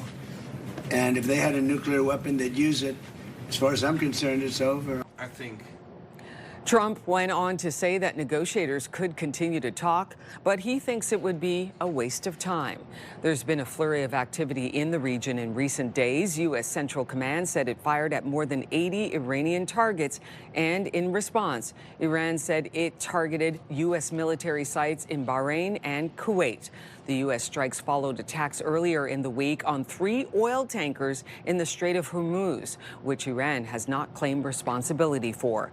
NATO Chief Mark Rutte says the U.S. strikes were absolutely necessary, accusing Iran of violating the ceasefire. But Iran's parliamentary speaker says it's the U.S. who breached the agreement. Police in Smiths Falls are investigating after a body was found along the Rideau River yesterday afternoon. Officers were called to the shore of the river off Queen Street shortly before 3 o'clock after boaters discovered the unidentified body. Police are now working with the coroner to determine the cause of death. Ottawa police are appealing for witnesses after an alleged hostage-taking in Canada last week. Police were called to a home on Finlayson Crescent Thursday morning after someone called to report a woman was being held hostage at knife point. Police spent 14 hours attempting to negotiate with a man inside the home before storming the house to rescue the woman. The man was shot during the arrest. Anyone who observed any suspicious activity in the area between June 29th and July 2nd is asked to contact investigators. Staffing cuts are coming to the Queensway Carleton Hospital as it looks to trim 1% of its workforce. 87 registered nursing positions will be slashed. The hospital says the cuts are part of a plan to ease financial pressures caused by rising costs for drugs, food, supplies, and other operational needs. Good news for swimmers as we see more sunshine in the forecast. The NCC says they have tested the water quality after last week's storm, and the report gives swimming a green light. Oh, perfect timing, wouldn't you say? Big rainfalls tend to raise E. coli levels above what the province deems safe. So, as hot as it was, you were actually being advised to not cool off at city beaches or NCC swimming areas like the River House. The NCC says their testing now shows it is safe to go in the water. The city updates its online dashboard on Wednesdays. And good timing because although timing. it was much more hot and humid last week, we're looking like we're still above seasonal and the sunshine continuing on. And we're still dealing with temperatures in those mid to high 30s with the humidity. So, you know, you need to find a place to cool off over the last few days and the next coming days, which is good news now that the beaches are open. We'll take that. Absolutely. It will be a hot and sunny one into the day ahead as well. Sunny and warm this morning. We could see some spotty showers late this afternoon and overall this week, spotty showers towards the end of the work week and then a sunny weekend for us. Sitting at 21 temperature-wise. These are temps right now here in the cities. Kingston 21, same with in Brockville, 19 in Cornwall. Now with the humidity, already feels like 27 this hour in Ottawa. So we just continue to climb temperature-wise. Feels like 26 in the Valley, feels like 28 in Kingston, 27 over in Montreal. So a very warm start to your day. It is still nice and clear out there. Mix of sun and cloud throughout most of the day today. This afternoon, around 3 o'clock, that's when we could see some spotty showers in the forecast and then rain on the way tomorrow. Sometime after 10 o'clock in the morning, we are expecting some rain up to 15 millimeters. Risk of thunderstorms in through Friday and through Thursday as well with some spotty showers in through Friday, but then everything will get to clear up as we head into the weekend. We will see dry conditions Saturday and Sunday with lots of sunshine. Temps today reaching a daytime high of 30 degrees later on this afternoon. With the humidity, we'll feel closer to 37 today. So we do have a very hot and sticky day in the forecast. 30 for Bancroft, 29 for Trenton Kingston area. 30 is also the high out in Cornwall. And again, temperatures will feel like those mid to high 30s because of all the humidity in the forecast for us. Over the next 5 days, it will stay hot. Tonight dropping to 20 degrees.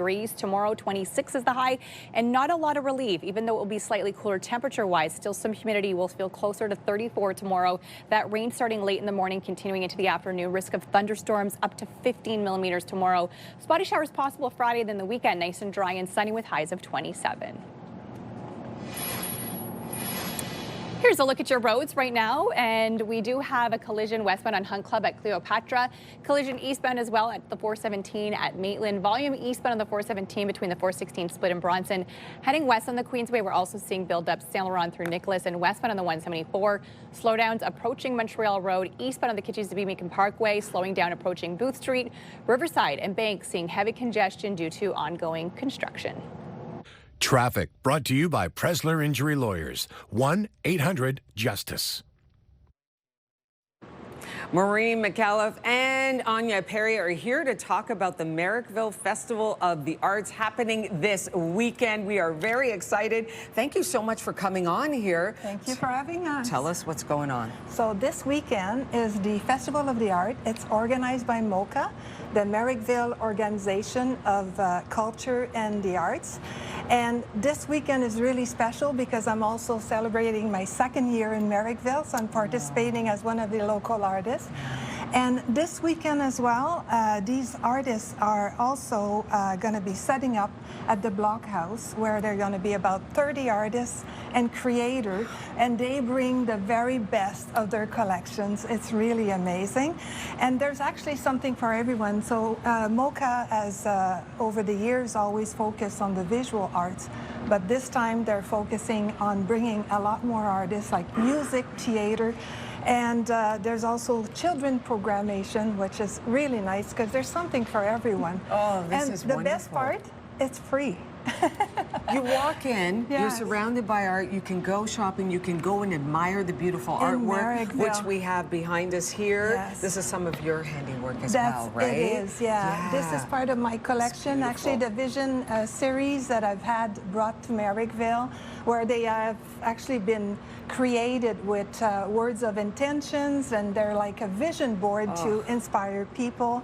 And again, the nice river views that we have in Merrickville of the sunsets is just great. Stunning. Yeah. So, Maureen, you can come through for the Festival of the Arts. You can take a look at artwork, and you can purchase them as Actually, well. it's a great way. Yeah, Like visitors are coming in, and they have a chance to add to their art collection. Yay, so they can see beautiful visual arts, and they can also hear the arts as well. Yeah. Anya, let's talk about the other part of the program. Yes, we are so excited. Maple Music Studios, my company, has partnered with MoCA to bring an amazing lineup of original music from local artists. On Saturday, July 11th, we have our acoustic afternoon, which involves 4 amazing acts. We have, kicking off the show at 2 p.m. is Jan Bentham. At 3 p.m. we have Jessica Lavallee. At 4 p.m. we have The Family Name. And then we have a special evening performance from headliner MLM Otang at 6:30 p.m. And then on Sunday, we have our classic Canadian segment. We have a French-Canadian musician, Guy Noel, kicking things off at 11 a.m.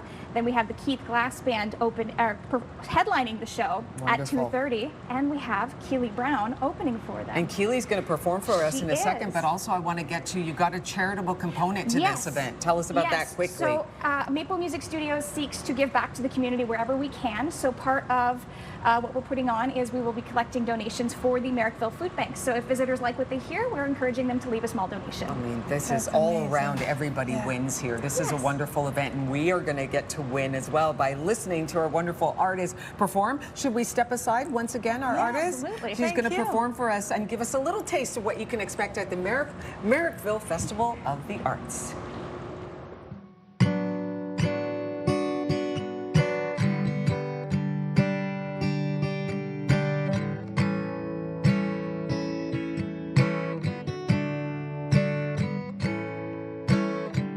Stay with me here in the darkness. For I push again. Don't leave even though I say to. God knows I will. And I'll tell you this won't end well, and you'll come back each time I leave. Take me home, safe and sound. Don't go yet. I need you now. Meet me out by the cove as sun sets and night falls. Keely, That's thank you so wonderful. much. That's a beautiful little taste of the Merrickville Festival of the Arts. I have to thank you, Maureen, Anya, and you. Keely. You Thank have a you so beautiful much. voice. Happening this weekend. Exactly, this Saturday and Friday, July 11th and Sunday. 12th. And Sunday as well. Yeah. Melissa, over to you. The need for blood never takes a summer vacation. Coming up, how you can help save lives by one simple donation. And our guest is standing by in the Your Morning Ottawa Lazy Boy Lounge. Here's the live look for a Centennial Glass Skycam this morning. It's going to be a hot and sticky one. 30 is the high. We'll feel closer to 37 this afternoon. Good morning, Ottawa. It is 7:45.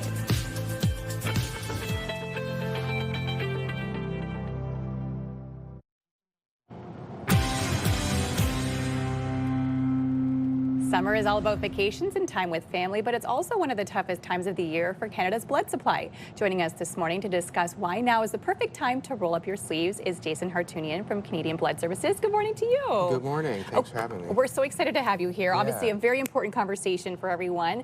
Tell us why the summer months is kind of a challenging time for blood donations. It is a bit challenging on our end. I'm a summer guy, so I love the summer, love barbecuing and all the travel, but what we do find is two different things. For our donor base that usually donates on routine, it does disrupt their routine. And we can understand, obviously, people have lives, they want to enjoy the summer months and the weather, and they might be going away or trying to see family, et cetera, et cetera. So it disrupts on that end. And then on the other side, people are busy. They're enjoying their family, they're enjoying their travel, and for those that think that they might want to donate for the first time or come back if it's been a while, it's just another thing to kind of compete with. So we do see appointments slow down during the summer months, but unfortunately, you know, our need never stops. That's right. So it is important that we get you know, extra people into our donation, our donor family, if you will, and come out and try to help and support. Tell us about the demand for blood and for plasma, and if there's a certain blood type that is more needed than others. Yeah, I mean, what a great question. The need is never ending, like I said, and it's not something we can stockpile and just say, hey, we're prepared. So it's something we continually do. And in Canada, we forecast about a 10% increase by the end of the decade for the need for whole blood. And even more than that, Melissa, a 50% increase by the end of the decade in the need for plasma. So, you know, our systems are strong, but they need to get stronger and better for the need that we forecast to come. All that being with the advances in science and medicine, as well as the improvement of our systems. We just need more coming into the system so that we can support the need for Canada and for Ottawa. Absolutely. And for people who are thinking, you know what, I will roll up my sleeves this summer, how can they do so, and where should they go for more information? Oh, please. Check us out at blood.ca, or please download our app. If you want to give us a call, we have 1-888-2-DONATE. And I will say, since the summer months are slow, I do encourage anybody to try a walk-in appointment and see if it's available. We have our permanent center on Carling Avenue here in Ottawa, and also in Orleans, at Place d'Orleans. So if you're in the area, come in, see if there's an appointment that's available, and if there isn't, our staff will talk to you about the process and book a future appointment for you. Perfect. Well, thank you so much for joining us today. And again, you can head online for more information and to book those appointments. Thanks, Melissa. You're welcome. Still to come, saddle up as we get a taste of a rising country star taking the main stage at Ottawa Blues Fest. Neon sign while it still shines.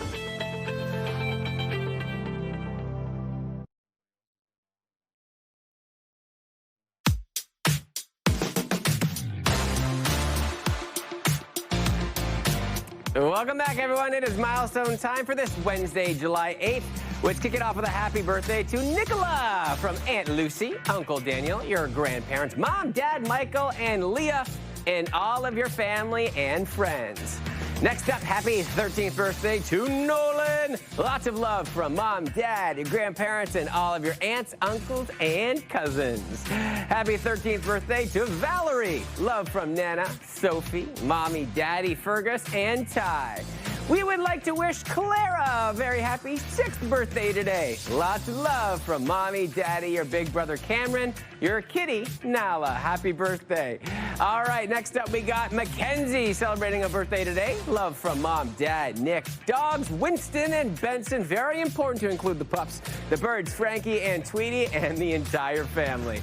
If you got a milestone celebrated with us, for kids turning 13 or younger, or 100 years or more, and those wedding anniversaries 50 years or more, email us ottawa.milestones@ctv.ca, and we will share that with our viewers. A few minutes to 8 o'clock, we will have your news headlines in full forecast right after the break.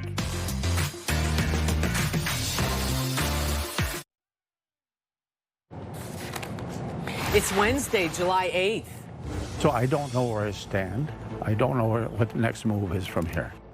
A 90-year-old Ottawa man is frustrated after last week's record rainfall left his basement flooded. He's been told he may not be covered for the damages. And he's rewarded with the pass right here, and a nice play by Ylonen, and Alfredson puts it up. Tough news for Ottawa fans. Sens legend Daniel Alfredson is leaving Ottawa's bench to take a coaching role with the team's arch rival in Toronto. It's a shame, but I mean, it is what it is. We've been trying to see what we can do. A popular Halloween time attraction raising money for CHEO may soon have to come down after a bylaw investigation. Your Morning Ottawa continues right now.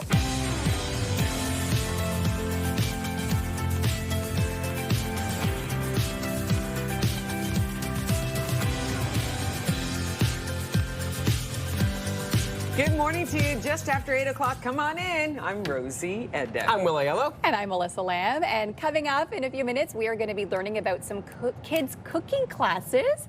I know that's been our question of the day today. What was the first item you ever learned to cook? So we are going to be cooking up some pasta, which I'm excited because I've never done that from scratch and I've always wanted to learn. And I feel like too, like that's a fun activity that you can do with the kids. That usually I'm Italian, so you learn from my nono as you continuously grow up. Maybe I'll be picking up some skills too, you know, just to perfect the cooking. And a little bit later on in the show, tomorrow is the kickoff of Blues Fest. And we've got an artist who's going to be performing on the main stage. She's a rising country music star. Her name is Jade. She's going to perform for us. So that's coming up a little bit later. But first off, we're going to get to today's top stories. And we begin with the continued turmoil around the storm cleanup. Those whose basements were flooded say they are frustrated and angry with not only the city, but also their insurance companies as they struggle to get a hold of anyone who can tell them what to do next. My paper copy says I am covered, but over the phone said I'm not. So I don't know where I stand. I don't know what the next move is from here.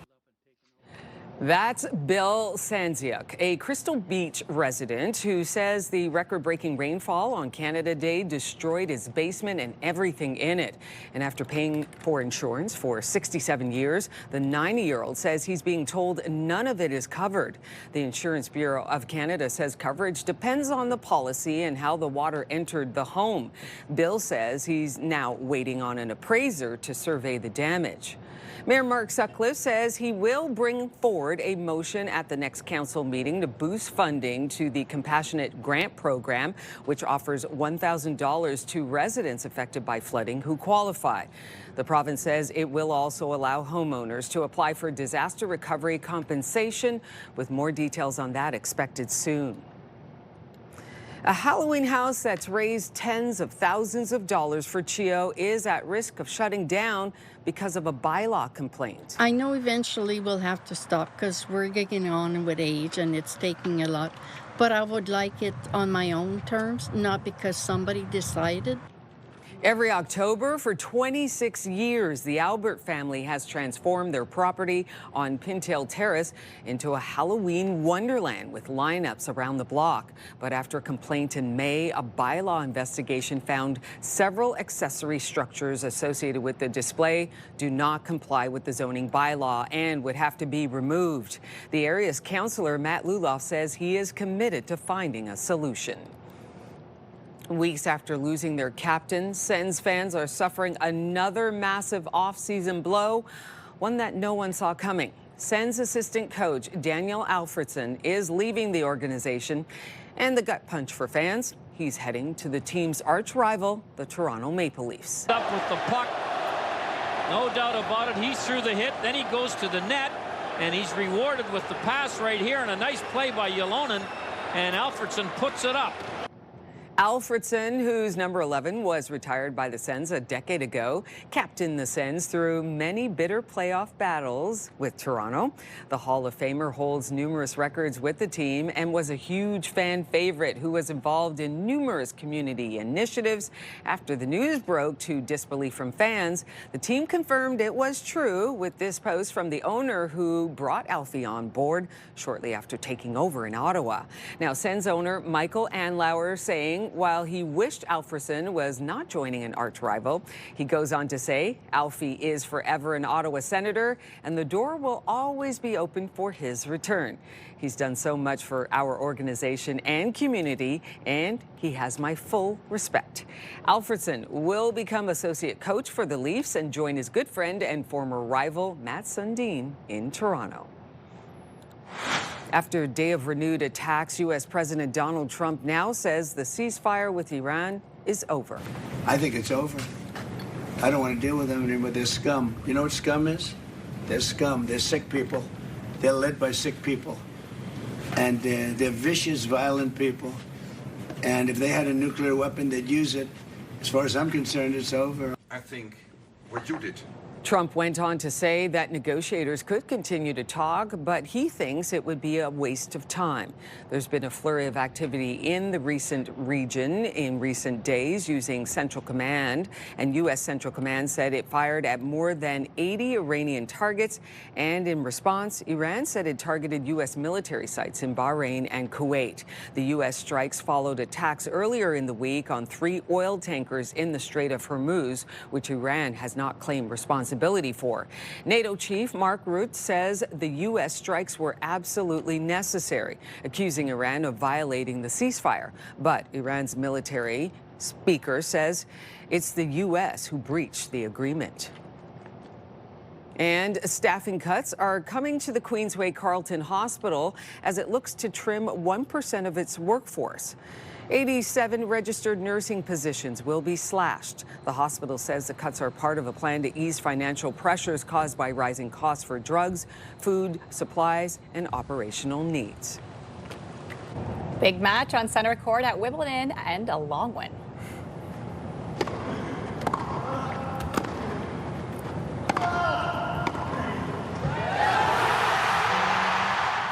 A long one indeed. Canadian Felix Auger-Aliassime took on Novak Djokovic in the quarterfinal that went the distance. 5 sets, over 5 hours, 3 tie breaks, the longest match of the tournament. But unfortunately, Auger-Aliassime comes up short in the final tie break. Doesn't get much closer than that, hard. though. And like he had back-to-back long matches as well. So, that's tough. That's 9 tough. hours of matches over the last couple. I mean, you just think about the grueling tide that has on him going into this match. So, yeah, well-deserved rest. Absolutely. Well, our forecast today, it's going to be a hot one. Tennis, it might be steamy if you're going to play a little tennis outside, or pickleball. My goodness, it's going to be a sweaty day for any sort of activity outside. It's best to be by a beach or, of course, a pool or splash pad. 30 degrees is the high today, sun setting tonight, 8:51 p.m. Temps right now, already hot and steamy this morning. We're sitting at 23 with the humidity this hour. It already feels like 30 degrees outside. That's how hot and sticky it is to start off your morning. 30 in Kingston, 29 in Brockville, 27 in Cornwall. In our skies this morning, we're seeing clear skies to start things off. We will see a few clouds into the afternoon. Could see some spotty showers today. You can see a little bit of green here on our forecast model, so we could see some spotty showers after 3 o'clock this afternoon in 3 or evening hours, but nothing too much if we do see a little bit of wet weather. Tomorrow, though, we are expecting rain after 10 a.m. We could start to see some rain, risk of thunderstorms tomorrow, 15 millimeters in total. Spotty showers still Friday, but then the weekend is looking nice and clear. Here are your daytime highs. 30 degrees today, but there will be some humidity, so we'll feel closer to 37 late this afternoon. 31 in Kemptville this afternoon, as well as in Brockville, sitting at 30. 29 for Trenton, Kingston. Even temps in those high 20s will still feel like the mid to high 30s because there's so much humidity in the forecast for us right now. Kittigan, Zibi, as well as Mont Tremblant could see a few thunderstorms today. 20 is the overnight low, 26 for tomorrow, and not much relief on the way. We'll still feel closer to 34 with that humidity in the forecast tomorrow. Spotty showers possible still on Friday, but then the weekend nice and clear.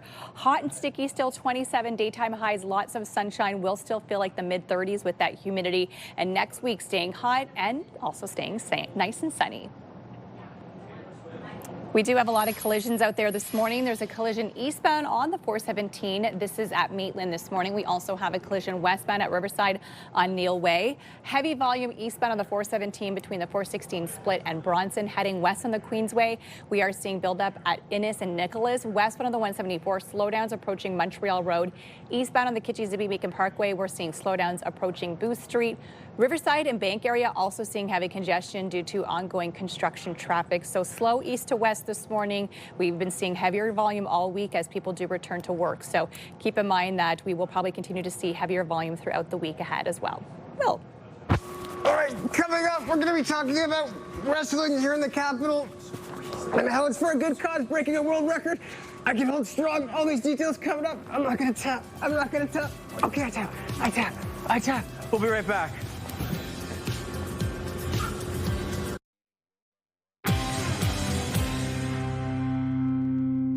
All right, welcome back, everybody. C4 Wrestling presents Fighting Back Wrestling with Cancer on Friday, August 14th in Ottawa at the Preston Center. 100% of those proceeds are going to go to the Canadian Cancer Society. To talk more about a recent world record that was set, we got pro wrestlers London Lightning and Junior Benito from Mystery Wrestling. Good morning to the two of you. Good morning to you. This is, I'm so fascinated how people get into this industry. I was a big WWE fan growing up. RKO was my favorite move probably of all time, okay? Each of you, tell me a little bit how you got into this field. Absolutely. You want to take it? Yeah. I got into wrestling when I was around 14 years old. So definitely not the wisest move, but it was all because I was a fan at heart, just like I'm sure Lenny can say. Absolutely. And yeah, I mean, we're all fans at heart, but I think the real reason is because we can't sing and dance. So what else are we going to do? It's going to be fun. I don't know about you. I got salsa class in me. I've been taking those. I found love of my life over there yesterday, so hey.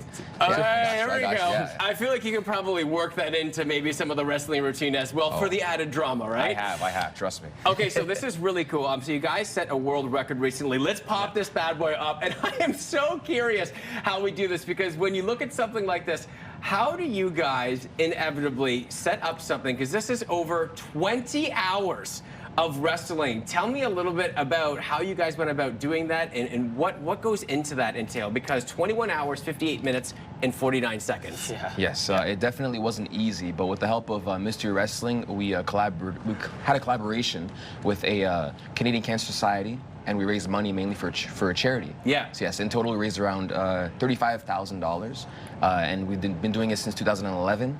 And in total, we raised around $700,000 in honor of our friend Frank Marin, who passed away from cancer, unfortunately, back 15 years ago. Yeah, but speaking on the record at hand, Mystery Wrestling, we love to push the boundaries just a little bit. We want to set records. We want to be something different than any other wrestling company that is on the planet today. So to do 21 hours, I mean, we needed over 200 wrestlers. Over 200. You only got 2 of us today, but we needed over 200 just to get that record set. It's so amazing. So thinking about that, were you guys there the long haul too? Obviously, you weren't wrestling the two of you the whole time, but all of you together, all right, boys, 200 of us, can we get this done? What was that like to do that for such a long duration? Yeah. It was definitely an Iron Man shift, for lack of a better term, but with teamwork, with the help of communication, we really worked hard and pushed through. But it wasn't easy, but it was worth it, every second of it. Yeah. Well, it's so amazing too, because now we're going to pop up. You mentioned it earlier. So here's the total that was raised for the Canadian Cancer Society from that, over $34,000. And you touched on how meaningful it is for the two of you, especially for what you're doing it for. When you raise money like that, does that make it a lot easier to, you know what, we can do 22 hours, we can go 23 when you know what you're doing it for? Yes. Oh, absolutely. And everybody's been affected by cancer somehow. So to know that we're doing what we're doing for a good cause, it made all the bumps feel a lot less painful. And probably moving forward as well. Absolutely. Yeah. So if people come to the show, Mystery Wrestling, what are the different types of things that they can expect? Because when you're watching, there's so many different levels of pro wrestling. Yes. So what can they expect if they come to one of your shows? Well, other than the obvious, which is wonderful entertainment, we have great wrestling. We also have great love stories, me being one of them. I'm a lover boy myself, I'll say. But you also overall just get a great product. And to be more specific, C4 Wrestling is having a show on August 14th, I believe, called Fighting Back. It's the 15th edition of the show, and we're going to be raising money all for the Canadian Cancer Society. Yeah. I think it's so wonderful what you're doing. You know, it's entertaining, it's for a good cause, it's a wonderful story. Plus, I think one of you guys, you got your eye on this championship belt, if I say for myself. Well, it is mine, and if this guy wants to step up and challenge me for it one day, well, you better be prepared to look at the lights, because I'm not letting it go. Well, let's just say one day we'll see what happens. Oh, we're going to challenge. He's going to challenge me on live TV. I can't believe that. We'll talk about business afterwards. All right, now, let's focus on all right. the professional side of things. You saw it here first, the drama on CTV Your Morning Auto with the two wrestlers. Thank you for what you're doing for the Cancer Society, and continue on with the good work. Love what you guys are doing. Thank you, sir. All right, still to come, saddle up, friends. We get a taste of a rising country star coming up, taking the stage at Ottawa Blues Fest. That performance coming up right after the break.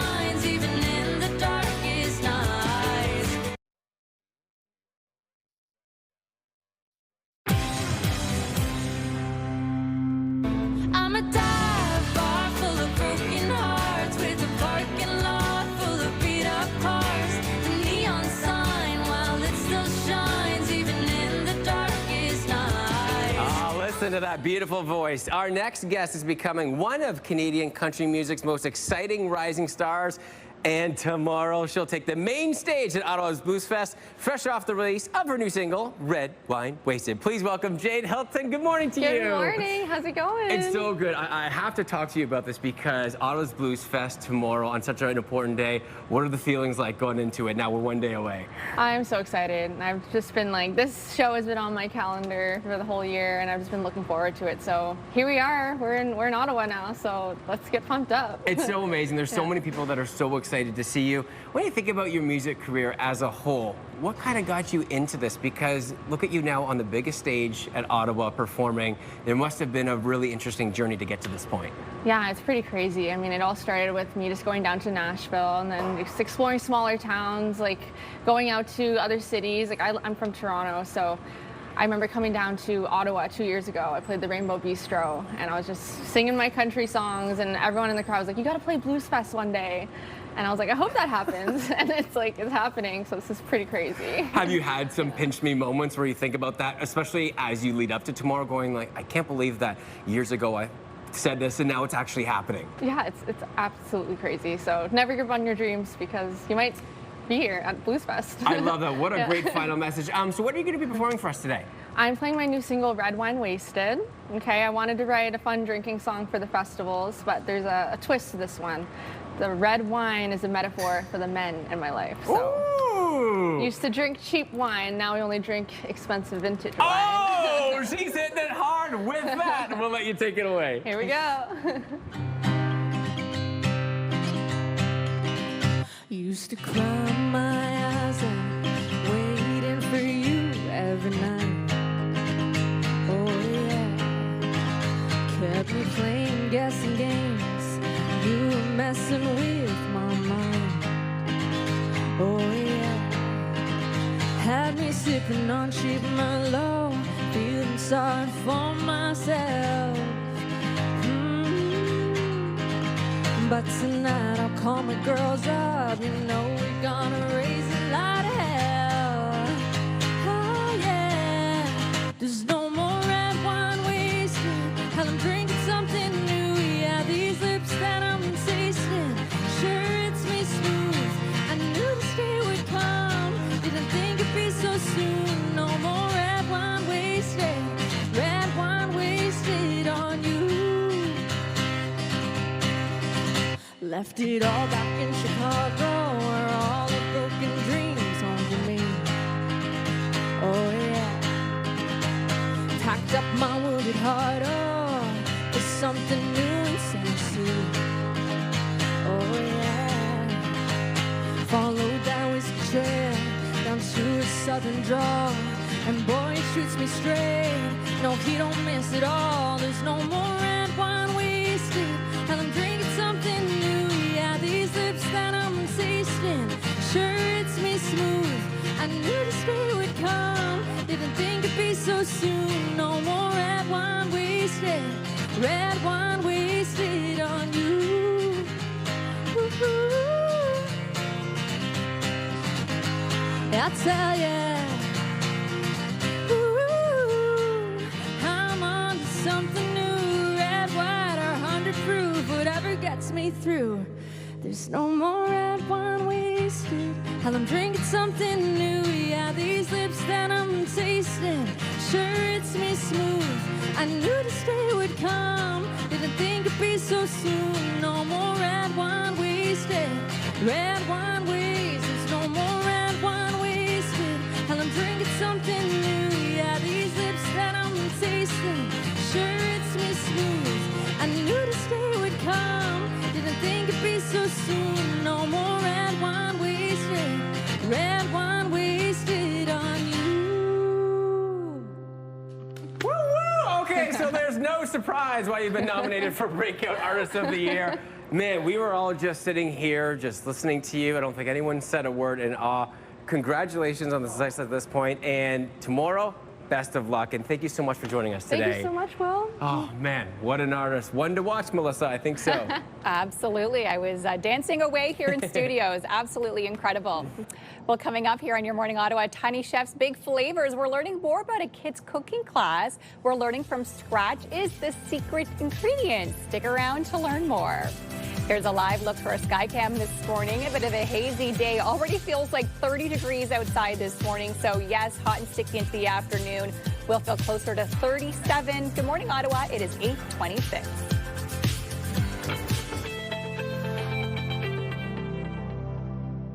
Ottawa is always on the move. We're a big city With a laid-back vibe. where foodies love their sweets, And markets bursting with flavor. wrapped up in waterways. And hot summer days. This is a city where culture is on display. And the future, Meets the past. where people come together. Always proud Often loud. and positively the best place to live. We move with you, Ottawa.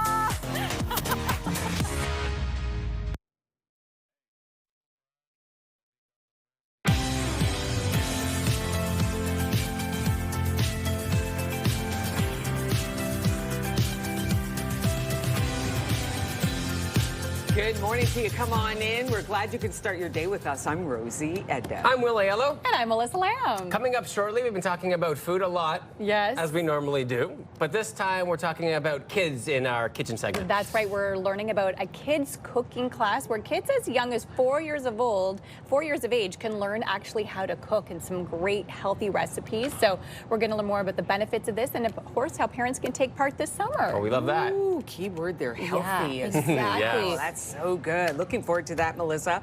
We're going to get started right now with today's top stories, and we begin with the continued turmoil around the storm cleanup.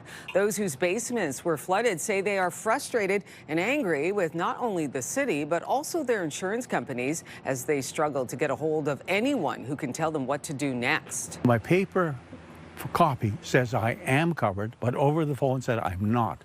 So I don't know where I stand. I don't know what the next move is from here. That's Bill Sanziak, a Crystal Beach resident who says the record-breaking rainfall on Canada Day destroyed his basement and everything in it. And after paying for insurance for 67 years, the 90-year-old says he's being told none of it is covered. The Insurance Bureau of Canada says coverage depends on the policy and how the water entered the home. Bill says he's now waiting on an appraiser to survey the damage. Mayor Mark Sutcliffe says he will bring forward a motion at the next council meeting to boost the funding to the Compassionate Grant Program, which offers $1,000 to residents affected by flooding who qualify. The province says it will also allow homeowners to apply for disaster recovery compensation. With more details on that expected soon. A Halloween house that's raised tens of thousands of dollars for CHEO is at risk of shutting down because of a bylaw complaint. I know eventually we'll have to stop because we're getting on with age and it's taking a lot. But I would like it on my own terms, not because somebody decided. Every October for 26 years, the Albert family has transformed their property on Pintail Terrace into a Halloween wonderland with lineups around the block. But after a complaint in May, a bylaw investigation found several accessory structures associated with the display do not comply with the zoning bylaw and would have to be removed. The area's councillor, Mac Luloff, says he is committed to finding a solution. After a day of renewed attacks, U.S. President Donald Trump now says the ceasefire with Iran is over. I think it's over. I don't want to deal with them anymore. They're scum. You know what scum is? They're scum. They're sick people. They're led by sick people. And they're vicious, violent people. And if they had a nuclear weapon, they'd use it. As far as I'm concerned, it's over. I think Trump went on to say that negotiators could continue to talk, but he thinks it would be a waste of time. There's been a flurry of activity in the region in recent days. U.S. Central Command said it fired at more than 80 Iranian targets, and in response, Iran said it targeted U.S. military sites in Bahrain and Kuwait. The U.S. strikes followed attacks earlier in the week on 3 oil tankers in the Strait of Hormuz, which Iran has not claimed responsibility for. NATO chief Mark Rutte says says the U.S. strikes were absolutely necessary, accusing Iran of violating the ceasefire. But Iran's parliamentary speaker says it's the U.S. who breached the agreement. Weeks after losing their captain, Sens fans are suffering another massive off-season blow, one that no one saw coming. Sens assistant coach Daniel Alfredson is leaving the organization, and the gut punch for fans, he is heading to the team's arch rival, the Toronto Maple Leafs. Up with the puck. No doubt about it. He's through the hit, then he goes to the net, and he's rewarded with the pass right here, and a nice play by Ylonen, and Alfredson puts it up. Alfredson, whose number 11 was retired by the Sens a decade ago, captained the Sens through many bitter playoff battles with Toronto. The Hall of Famer holds numerous records with the team and was a huge fan favorite who was involved in numerous community initiatives. After the news broke to disbelief from fans, the team confirmed it was true with this post from the owner who brought Alfie on board shortly after taking over in Ottawa. Sens owner Michael Anlauer saying while he wished he was not joining an arch rival, he goes on to say, Alfie is forever an Ottawa Senator and the door will always be open for his return. He has done so much for our organization and community, and he has my full respect. Alfredson would become and will become associate coach for the Leafs and join his good friend and former rival Matt Sundin in Toronto. A new series will focus on the life and legend of the greatest, Muhammad Ali. I'm the fastest. I'm the strongest. I can't be beat. I'm gonna be the youngest heavyweight champion. I'm impatiently waiting at this point. The 8-part series is executive produced by Muhammad Ali's widow, Lonnie, with backing by Michael B. Jordan and Jay-Z's Rock Nation. It covers the time between his Olympic gold medal win in 1960 to his historic defeat of Sonny Liston in 1964. The Greatest will debut on Prime in November. Oh my goodness. I mean, I think the two of us, as soon as we saw this, we both went like, this is one that we're gonna probably binge, I imagine. Remembering him as just the greatest. And I got just a quick little brag here. 1996 Olympic Games opening ceremony in Atlanta. He was the absolute, he lit the flame, but nobody knew who it was going to be until he came up the ramp. And then everybody realized it's Muhammad Ali who lit the flame and the torch of the Olympic Games in 1996. That was an unforgettable moment. I'll never forget it. So it was nice to see him there. I love the drama of not knowing, and then Muhammad Ali comes out. Like, what would that have been like? What? It's him. So that's a great memory. And also, of course, this film is going to be pretty epic. Yeah, can't wait. 8-part series. But Melissa, today, we don't have to worry about that. It comes out in November. We can think about that when it's a little bit cooler outside. And I'm just in awe right now of the fact that Rosie has that memory and got to be there for that. I'm sitting here like, what? That's absolutely incredible. I love that story so much. And yes, it is going to be a hot and sticky day. You're definitely going to want to get outside and maybe cool off somewhere near a waterway. We know the beaches are open, which is great news because it will be a sticky one, especially later on today.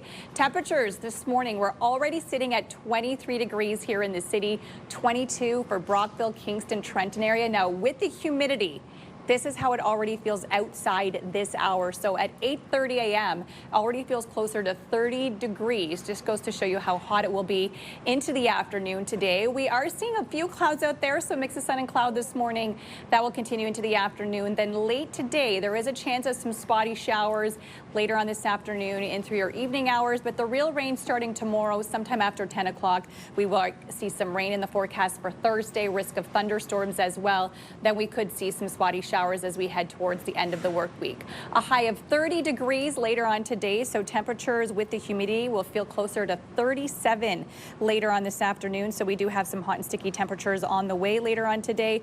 And as we head into most of the region, it will also be very, very hot today. 30 degrees in Gatineau, 33 over in Montreal. So over the next week, it will remain hot and sticky and so much sunshine to be enjoyed. I feel like if you had vacation this week or next week, you're in luck because it's 2 beautiful weeks ahead. ahead. Tomorrow, again, we could see that rain starting late in the morning, around 15 millimeters. 27 is the high on Friday. Could see a few spotty showers in the morning, and then pure sunshine and clear skies Saturday, right through until next week. On your roads, we have a handful of collisions. There's one westbound on Hunt Club at Cleopatra. That one has been cleared now, but still a collision eastbound on the 417 at Maitland. Collision westbound on Riverside at Neil Way. On your highways, volume eastbound on the 417 between the 416 split and Bronson. Heading west on the Queensway. Also seeing build up between Innis and Nicholas. Westbound on the 174. Slowdowns approaching Montreal Road. Eastbound on the Kitchie-Zibi-Meekin Parkway. Slowdowns approaching Booth Street. Riverside and Bank also seeing heavy congestion due to ongoing construction. And your Champlain Bridge also experiencing some congestion. All your other bridges are moving well this morning.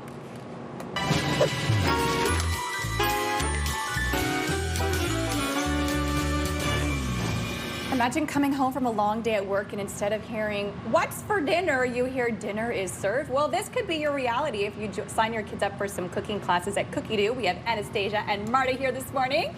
Good morning. Good morning. Good morning. I love this so much. As a mom of two, I can't wait for my kids to learn how to cook. Tell us about Cookie Do. Thank you so much for having us in here. Yeah. So Cookie Do Studio is the kids cooking studio where kids ages 4 to 15 can learn how to cook completely from scratch. I love that so much. And Marta, you're only 13 and you can already cook from scratch? Yeah, I started when I was 11 years old when we first came to Canada. Yeah? It was really interesting. At first, I thought it was kind of hard, but then after a couple of classes, you know how everything works, and Anastasia teaches beautifully, and I love that. I Is love it cooking fun at to home do too? Yeah, I bet. Of course. Okay, so what are you going to start cooking for us today? We're gonna make fresh pasta from scratch using just eggs and flour. Simple ingredients. Yes. I love this so much because I've actually never made pasta. I've always wanted to learn. So what's the first step in this process? So first you're gonna make a spot for your eggs. Then we're gonna crack an egg in the middle. Ooh. Like this. So then we fun. take the fork. Yeah. And if you want to, you can try too. Yeah. We'll mix it all together. Okay. Like this.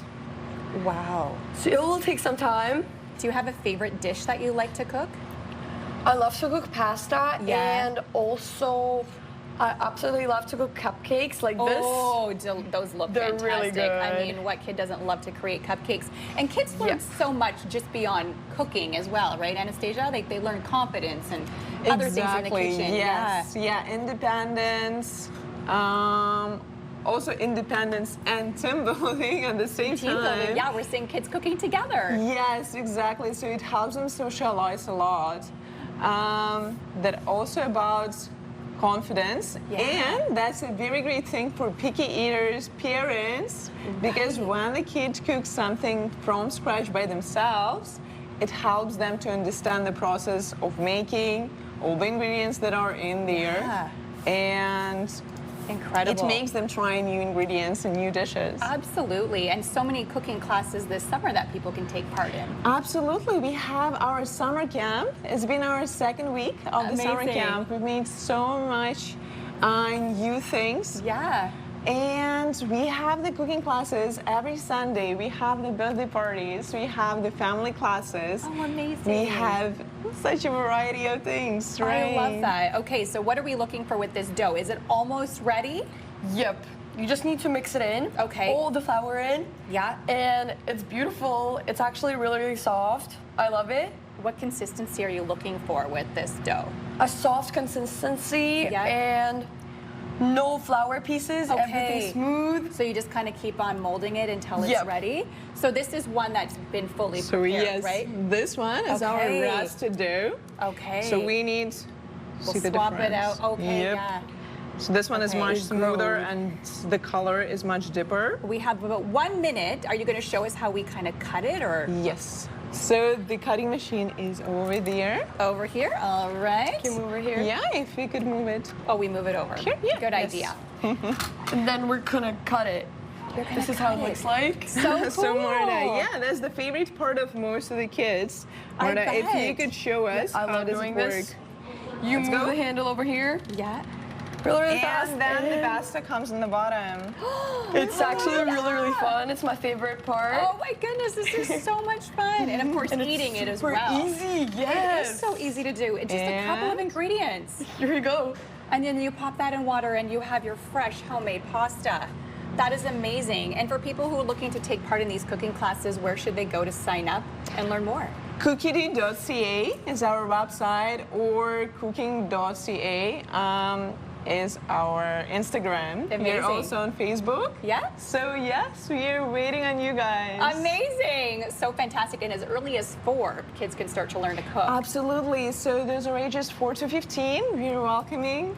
Amazing. We also have the family classes. Okay. Where kids all ages can come and join us with the appearance. Amazing. We love that so much. Well, thank you so much for joining us today. And I might have to sign my kids up so I could come home to a nice fresh afternoon bowl of pasta. How fantastic would that be? Again, if you want more information, you can head to their website, cookiedude.com, which you see on the screen. And of course, if you have an idea for us, let us know. We would love to hear from you. Send us an email, yourmorningottawa@ctv.ca. Here's a live look at our Centennial Glass Skycam this morning. Sunny and hot this afternoon. Already feels like 30 degrees at 8:44 this morning, with a high of 37 into the afternoon.